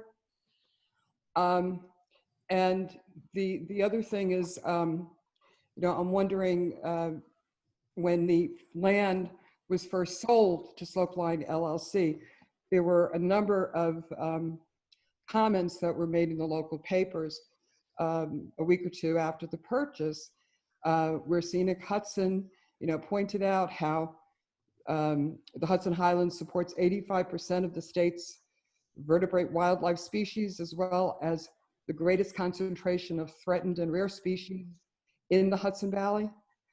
The agency said that the purchase will sustain biodiversity by securing habitat corridors and pathways on which many of these species depend for survival. It was also stated that the property has been designated a critical treasure of New York by the Highlands Coalition, a four-state alliance of nearly 200 public and private groups working to protect the Highlands' natural splendor and resources in furtherance of the Federal Highlands Conservation Act, which was signed into law in 2004. It has been a prime conservation goal of New York's open space plan, the state's land preservation blueprint, for 20 years. Those comments you can actually find in the Highlands Current. In a statement, Scenic Hudson President Ned Sullivan said that the property has been one of the organization's conservation priorities for years. Adjacent to Hudson Highlands State Park Preserve, it is part of the largest intact forests in southeastern New York. The property also was the priority in an open space preservation plan prepared by Philipstown in 2007, said Mark Scarfinkel, the town's natural resource officer who grew up near the lake. He said the area has high ecological value because of its diverse plants and wildlife. Steve Rosenberg, Scenic Hudson Senior Vice President, stated, "We strongly believe our purchase is the best outcome for the community, preventing development as had been previously contemplated," he said. And my husband and I hope that these statements remain true if indeed the land is taken over by the state, because it is such a critical area for wildlife.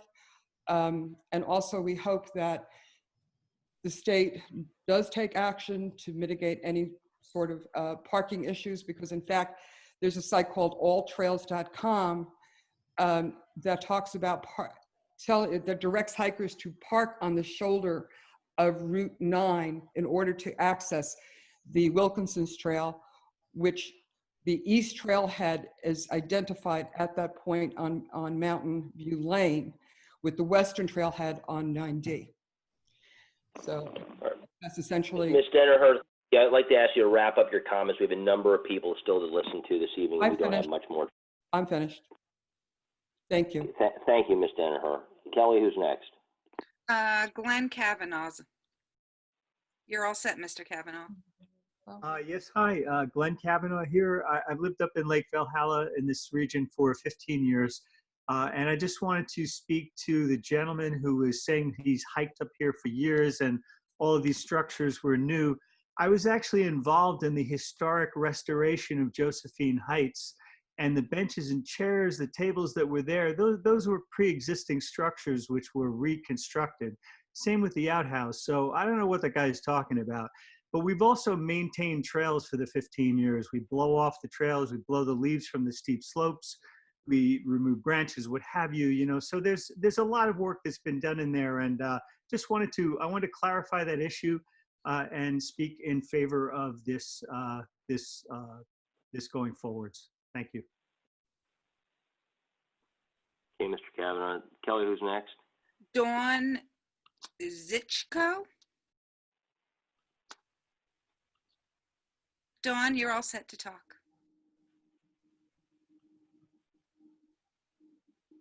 Hello? Dawn? Yes, this is actually Dirk Geithner through Dawn's email. She's my significant other. Can you hear me? Yes, we can. We can. Why don't you state your name one more time, sir? This is Dirk Geithner. I live at 49 Mountain View Drive up at Lake Valhalla. I just wanted to reiterate what Glenn Kavanaugh said, that those structures on the west side of the lake, Josephine Heights, have been there since day one, and have been partially maintained and recently actively maintained in the last several years. But my question goes back to Mr. Chiros, who lives on Foundry Pond Road, at the corner of Foundry Pond and Barrett Pond Road, and his concerns about access and driveway and parking at that area, not only on Foundry Pond Road, but also off of Barrett Pond Road. I was made aware that during these discussions and negotiations, where the community that wants to make this purchase was very apprehensive and very adamant about making sure that that area at the corner of Foundry Pond or off of Barrett Pond Road to the left of the entranceway was secured or restricted in some sense, that it wouldn't become a trailhead or a driveway up in that area with all these narrow roads and limited access and sight and so forth. And then also bring up the point about the conservation easement being removed and what the actual plans for the state for the properties surrounding the area that we want to purchase to keep it open. And we're told that part of the possible plan might be for them to ease the congestion on 9D by bringing it on this side, on the east side of the park, via access anywhere from Foundry Pond, Barrett Pond, or the lower area or northern area of the state land. And again, answering or commenting on the lady's comments about the wildlife and so forth, and keeping the place natural. When you start, we know what's going on in Route 9D and Breakneck and everything, how it's essentially being destroyed. So it's tough to imagine conservation when something that was once privately held and maintained and no trespassing and kept natural versus now being accessible to thousands of people on the weekends tramping through the whole area, and what effect that's going to have on the wildlife. So that's all my comments are. Thank you. All right, George, thank you very much. Who's next, Kel? Michael Knutson.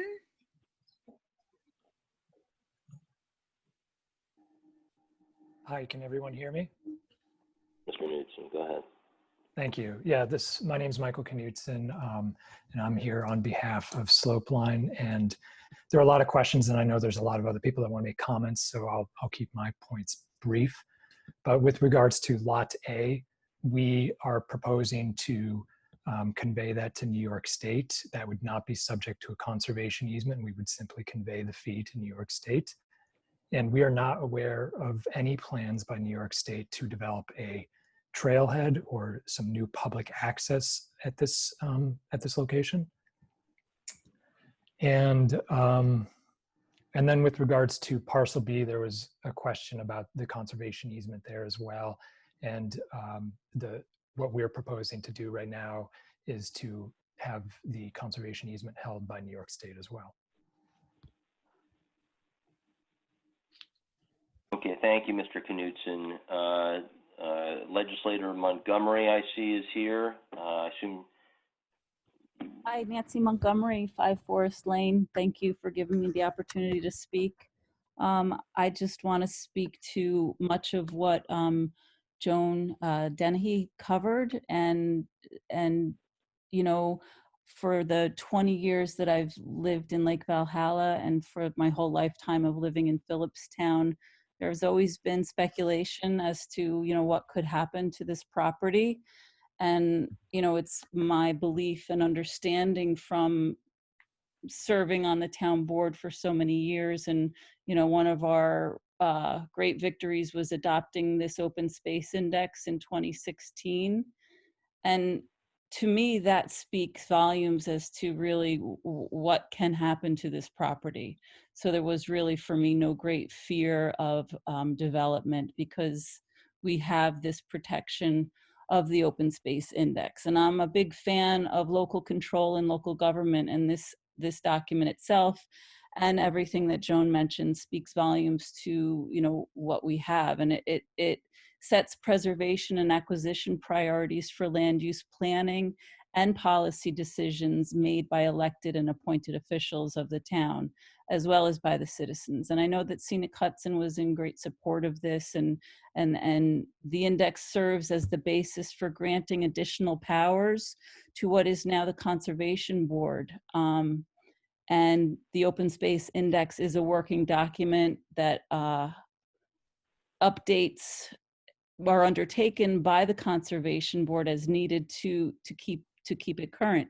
And Lake Valhalla was the #1 priority set on that Open Space Index. And I don't believe that Scenic Hudson nor the state of New York can override that protection. And it's great that we have it. I think this project that's in front of us probably enhances that. I think, you know, we will have the protections we want and need with this proposal. So, you know, I wanted to state that. I've never believed that Scenic Hudson was in the business for creating a park or a parking lot, or that even New York State will or can do that. #1, with these protections. #2, as an elected official representing this area, I think I'll be damned if I let New York take on any more trail space. We can't handle what we have right now. They can't support the town in emergency response and management, and we have to take care of and create the infrastructure for what we have right now. And I don't see anything in the near future being created for this. And one other thing I wanted to ask or mention, because it's something I don't understand, in this application, it states that this parcel will be conveyed to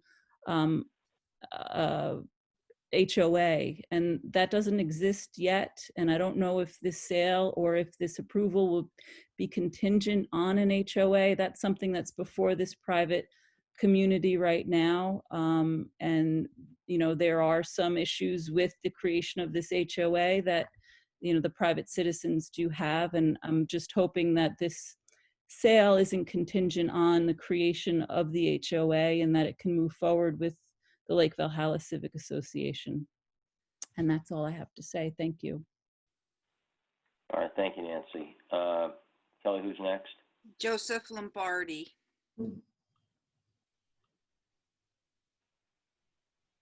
Mr. Lombardi?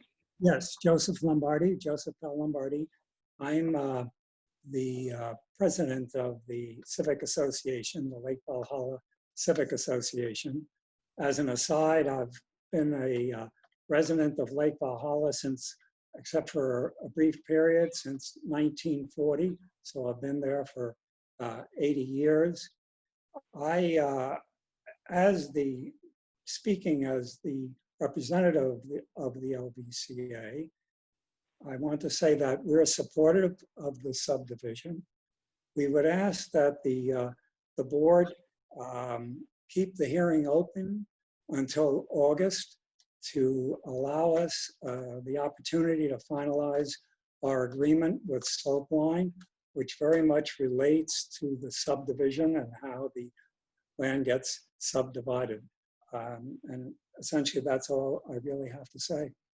Okay, thank you, Mr. Lombardi. Kelly? James Calamano.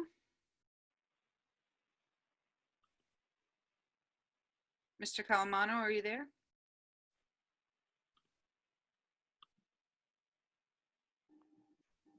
There he is. Sir, you're on mute. Mr. Calamano, you're on mute. On your screen, you can hit unmute. How's that? Beautiful. Perfect. James Calamano, 13 Maple Lane, which is up in Lake Valhalla. My family and I have lived here for 26 years now.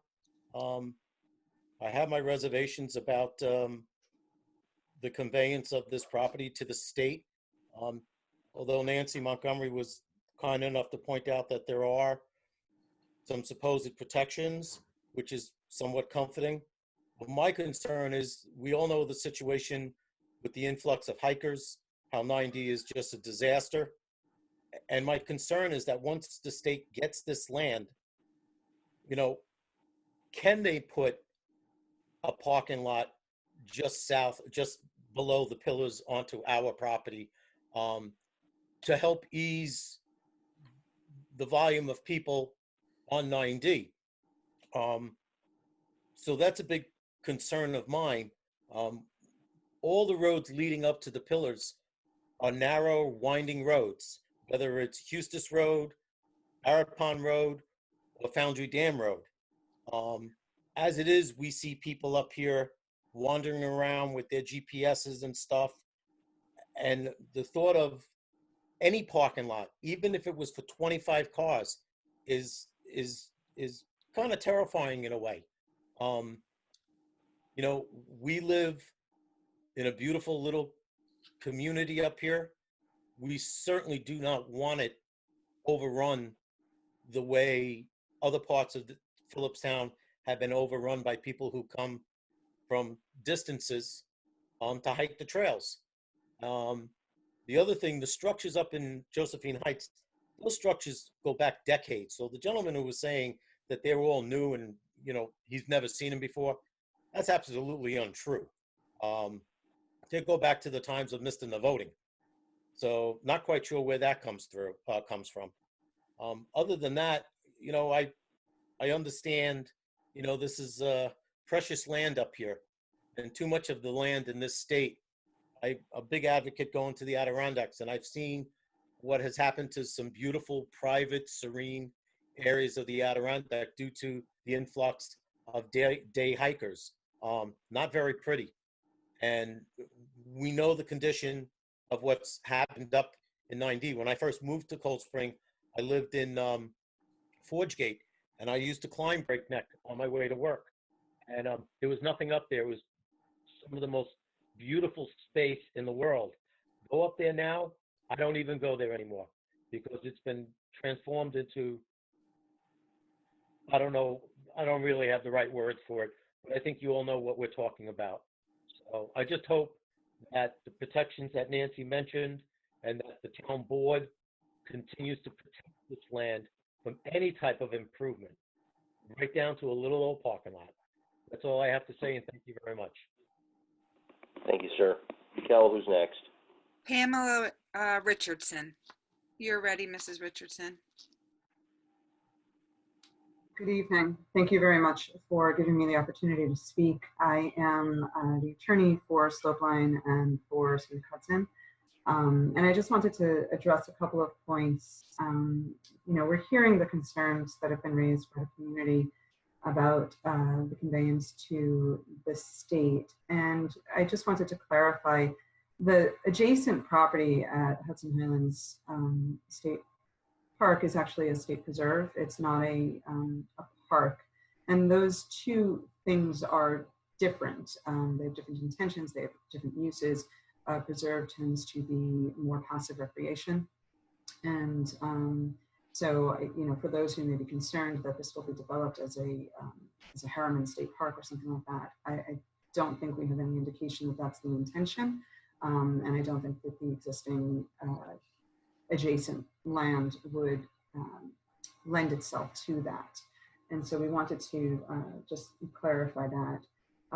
Also, I wanted to speak to Mr. Lombardi's point that he's asked for the board to hold the public hearing open until August so that private matters between the parties involved with the subdivision can be resolved. I don't think that that's an appropriate reason to hold the hearing open of its own. I think that there have been there's been plenty of opportunity for people to make comment tonight, as evidenced by the number of people who have spoken.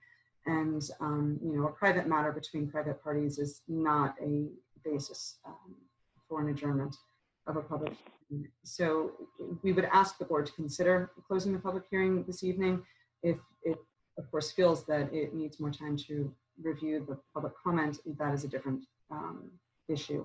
But I just wanted to make that point. And the last thing is just to acknowledge that Scenic Hudson is in the business of preserving land and preserving natural resources. And the open space values that legislator Montgomery mentioned are aligned in many ways with the values that Scenic Hudson holds. And so we would not make any transfer of the property with the intention or with the knowledge that the property wouldn't be maintained in accordance with those ideas. Thank you.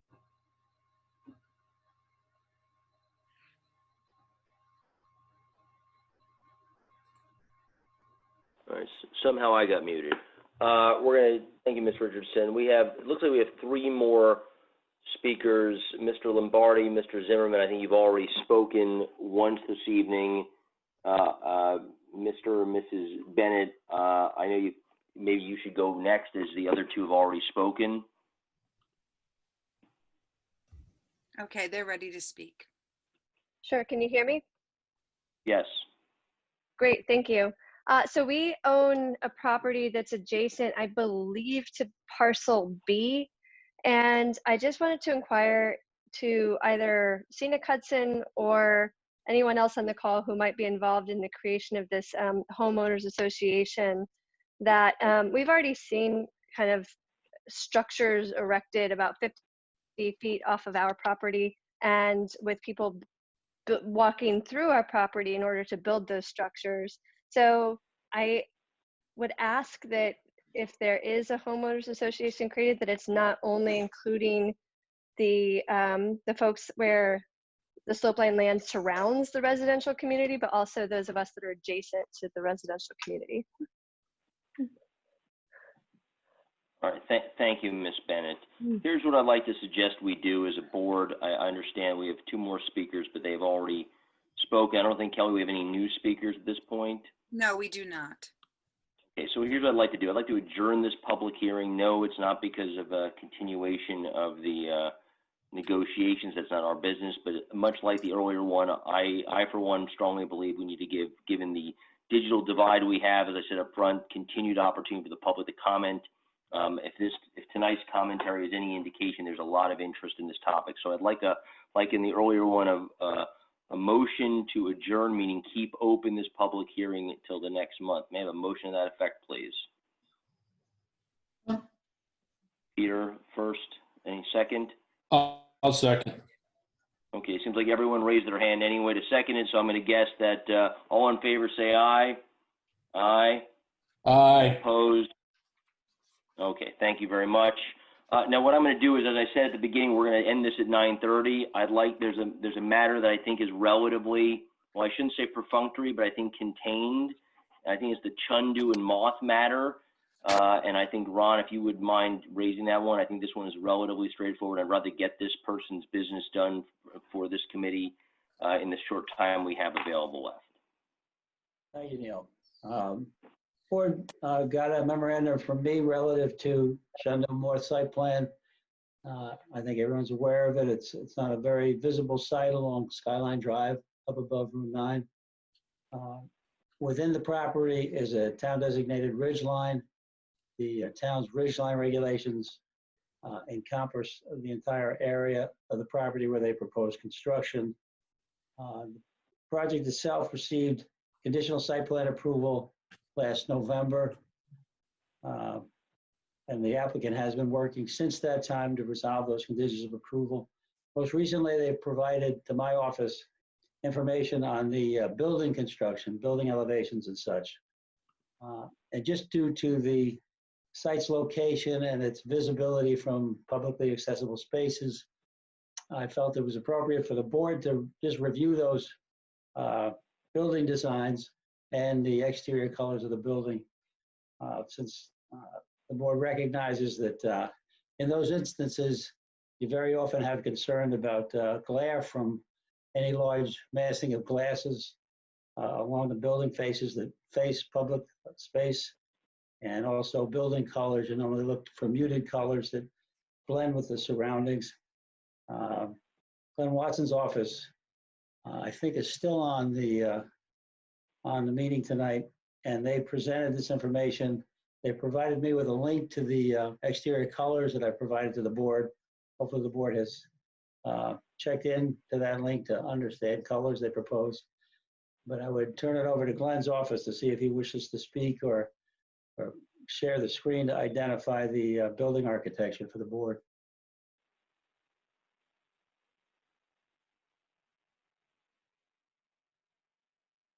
Kelly, I'm assuming Glenn is still with Mr. Quizmodo at his office. Quizmondo, sorry. Okay, you can talk now, Miguel. Glenn, are you there? I have to unmute. Sorry, we need permission to share the screen again. You should have, you should be able to share. Not yet. This is what happened before. I think we need to be upgraded to. Yeah, you changed us to something else, right? Yeah. Participants. Yeah. Otherwise, we don't have that option. You're both panelists.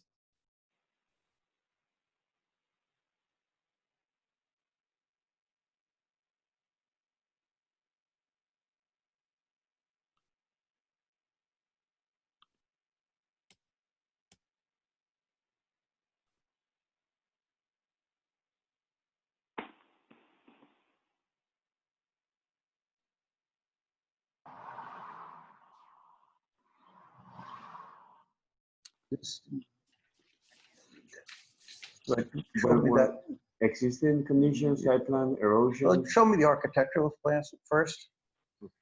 I'm going to try and make this as brief as possible. Mr. Gaynor did raise some concerns. We've responded in several ways. First of all, the architect has provided for cantilevered sections, sort of like a pergola, over the windows that face to the southwest, so that there will be a shadow cast on the windows to reduce reflectivity. Additionally, the owner has changed the specification to a different glass, which will set the reflectivity, it's backwards. There's a factor that talks about how much light will be transmitted through the glass and how much light will be reflected. When 10% of the light is transmitted through the glass, you have 90% being reflective. And if you have, if you have a 90% number, that means that 90% of the light goes through and the reflectivity is reduced.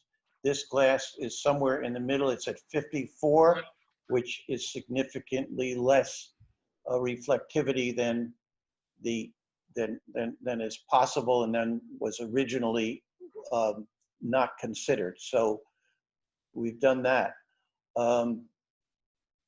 there is, if I can get to another one, Mike Miguel. So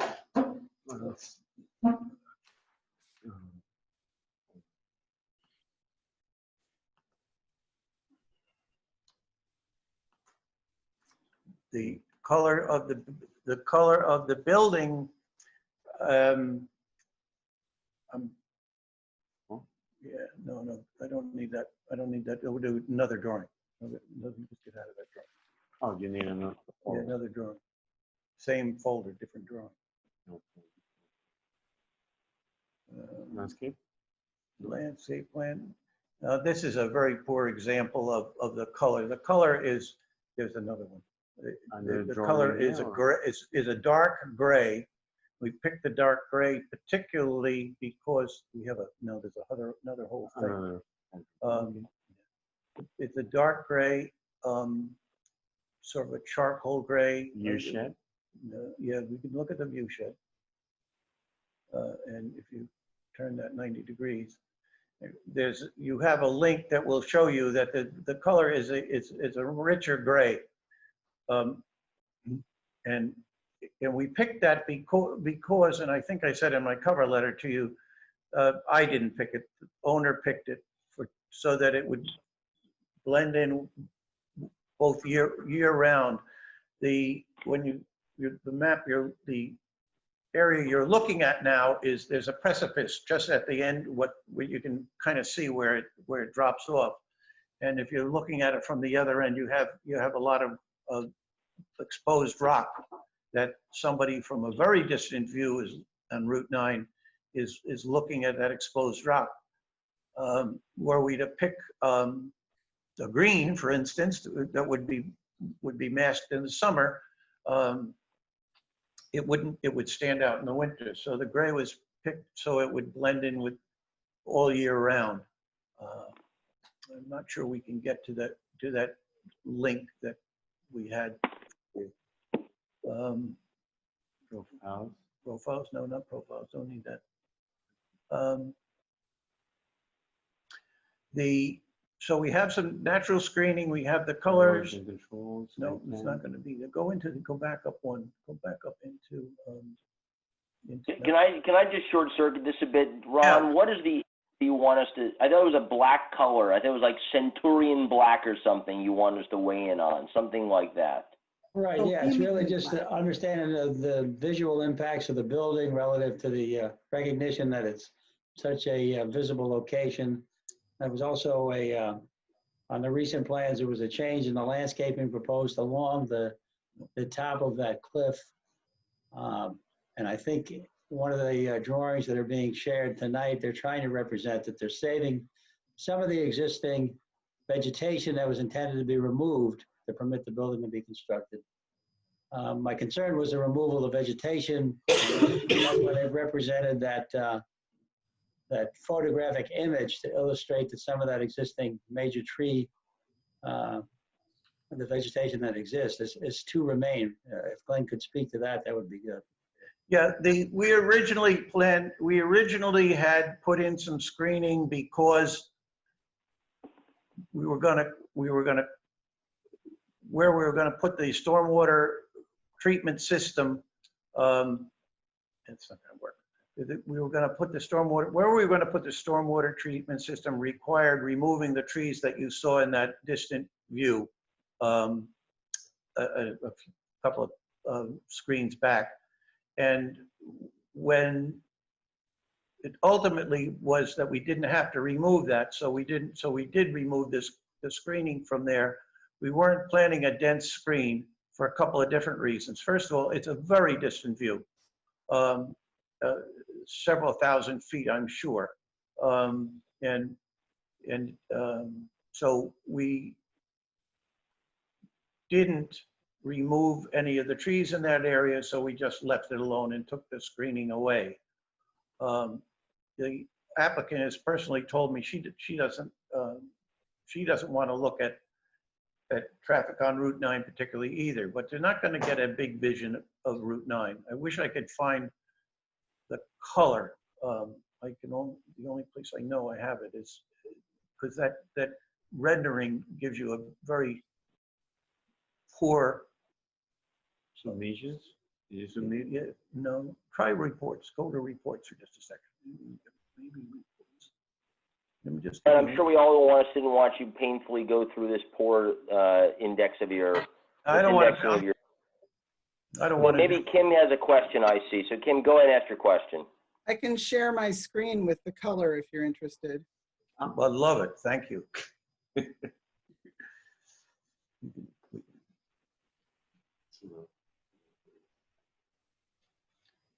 Okay, so it's called Bohemian Black. Yeah, and if you, Kim, if you, below the living room there on the right, you can show what it looks like on a house. If you click on that, the one over to the right, rightmost one is the house. Yep. Yeah, there, now you. So it's not the dark, stark black that the rendering gave you, but it's a much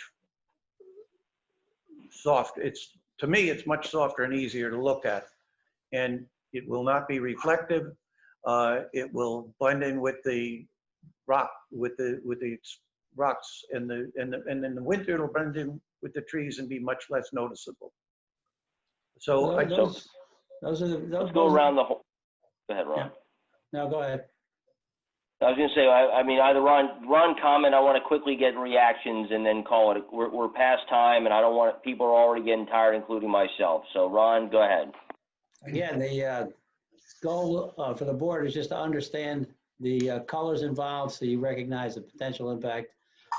The issue with the landscaping is they had significant landscaping right along the foundation of the building, facing the view. Much of that has been removed, again, because the applicant represents that those major trees along the top of the cliff will remain. So those are the major decisions for the board. Okay, comments among the board. I mean, Kim. I have a question. It seems to me that if the concern here is that we were going to have more screening and we're not going to have more screening, you know, it might be a good idea to have more screening, since that's what we had discussed originally. The only other question I have is, was there a pool on the original drawings? Because I see a pool now and I don't see any indication of a pool fence. And I don't know if that's part of our site plan or if that's just something to do with the building department, but I'd just like to bring that up. I'd have to look back. Certainly a pool fence is required, and we've certainly put one up. We're trying to do everything we can to make the building blend into the landscape, and it seems to me we've done a pretty decent job, and we should be allowed to go forward. If you want me to put a tree or two back in that to those couple of holes, I'll be happy to do that, but frankly, I don't see the point. It's such a distant view that it's. But you are going to have light. You know, there will be light like at night when the house is occupied, and you know, I mean, it's not going to not be visible. It's, you know, if there are fewer trees, it's going to be more visible. Other questions from the board? Yeah, Glenn, what's the elevation of the house as opposed to the elevation of Route 9 at this point? What's the differential? It's I'd have to look at it, and I don't have my maps with me, but it's got It's to be 100. It's got to be at least 100 feet. It's got to be at least 100 feet. You've driven up that Skyline Drive from Route 9? Right. Yeah. It goes straight up. Yeah. Yeah, it's at the maximum permissible grade. It doesn't go straight up, but you make a significant increase in elevation. Right. That's probably more than what you're talking about, where you can see it, because that's more like at the elevation of Custis Road or down that way. Right. So, but I'd say it's still about 100 feet. I mean, it is a lot of glass, but I'm not seeing anybody getting blinded on Route 9 by any reflections. Right. Yeah. I mean, if all we're talking about is putting in one or two more trees to fill in those little gaps, I'll even pay for the trees. We got to be, you know, she's been waiting a long time. and being very, proactive in her effort. And it's, Other questions from the board? So Mike, just reading the sentiment of the board, it sounds like, Glenn, that you should have as much screening as you had promised to have before, whether that's from things you didn't chop down or things you have to add. I think that's what Kim's point is, and I think that's a fair keeping with what we had already agreed to. So if you can have the vegetation at the same level or screening as you had before, that feels like that's a fair and in keeping with what we approved before. now it's a little bit different. You're suggesting now that I chop down what we're going to chop down and then plant the screening before? Because No, that's not what I said. I said just whatever the amount of screening would have been there when you were going to chop down something. Now that you're not chopping down, if you still need to add a tree or two to have the same total amount of screening, then it should be okay. Okay, fine. All right, anything on the color, anybody? Okay, I'm going to ask to adjourn this meeting. Can I have a motion to adjourn this meeting? I want to first, just beforehand, I want to apologize to Mr. Quasimodo, Mr. Spano, Mr. Kepler. This board can only go for so long on Zoom, and we will prioritize those. I need to ask you there's two little things that you could wrap up here. First of all, Mr. Gaynor made a point in his report on Chandu that the time for getting the planning board signature has elapsed. So I'd like you to re-adopt that resolution. Grant an extension, right? Grant an extension of that resolution. Have that a movement? Can someone move that, please? I think that's a fair thing. So moved. Second. Second. All in favor? I'll second. Thank you very much. Aye. All opposed? Good. All right, what's your second thing, Glenn? My second thing is that I think that we are, based on Mr. Gaynor's report and the work we've done on Magazzino, I think that we're ready for a public hearing. If Mr. Gaynor would agree with that, I would ask you to schedule it for August. That's so really I'm going to state very clearly that I am opposed to any more public hearings at this point, given the length and the duration of what we have to do in the next meeting, as well as the complexity of the issue. We're supposed to have a discussion anyway tonight about Magazzino. We do not have time for that. I'm going to defer. I am not supportive of that. If someone would like to make a motion and debate it as a board, I think that is fair, but I'm not going to support any more public hearings at this point, given the complexity of what we've had to go through to even have these two this evening. And I think that's a long discussion to get to. If people want to move that, we can and have a vote on it, but I am not supportive of that. Neil, I'm not supportive of it either, but are we getting a sense of when we might be able to go back to our normal hearings? Do you have any sort of feedback? I don't. What I'd like to do is I'd like to bring it back up and give it a fair hearing, have the discussion with Magazzino at the August meeting, and then we can vote on it. But I think at this point we are backlogged a lot, and I'm not supportive of having one. Yeah, no, I agree. I agree. It would be nice if we could get these back to normal public hearings. Is there anyone in favor of having a public hearing at this point for this project? Okay. I'm going to defer then to the August meeting for that discussion, Glenn. I appreciate your advocacy. I appreciate your client's patience this evening, and I'd like a motion to adjourn this meeting. Wait a minute, Neil, I'm sorry. But on Chandu Moth, we could jump back to that for a second. Where are we leaving them off as far as the color scheme and the screening and that? I mean, was a condition of their approval that they get approval for the color scheme. I heard no opposition to the colors. I heard a resolution approving it then. Then we should do so. Okay, so I'll make a motion that we do that. Second. All in favor? Aye. Aye. Any opposed? When they go to sign the, when they submit the site plan for signature, the pool fence should be shown. That should be a detail on it. Okay. All right. Thank you for interrupting my motion to adjourn the meeting. All in favor? Motion to adjourn the meeting. Second. All in favor? All right. Good night, and thank you for your patience. Thank you. And thank you, Kelly, and thank you, Cecilia. Thank you, Neil. Good night. Good Good night, night. everybody. Night, everybody. Yeah, good night, everybody. Good Thank night. you, everybody, for all your time. All right. Well, that was lovely. Thank you for trying.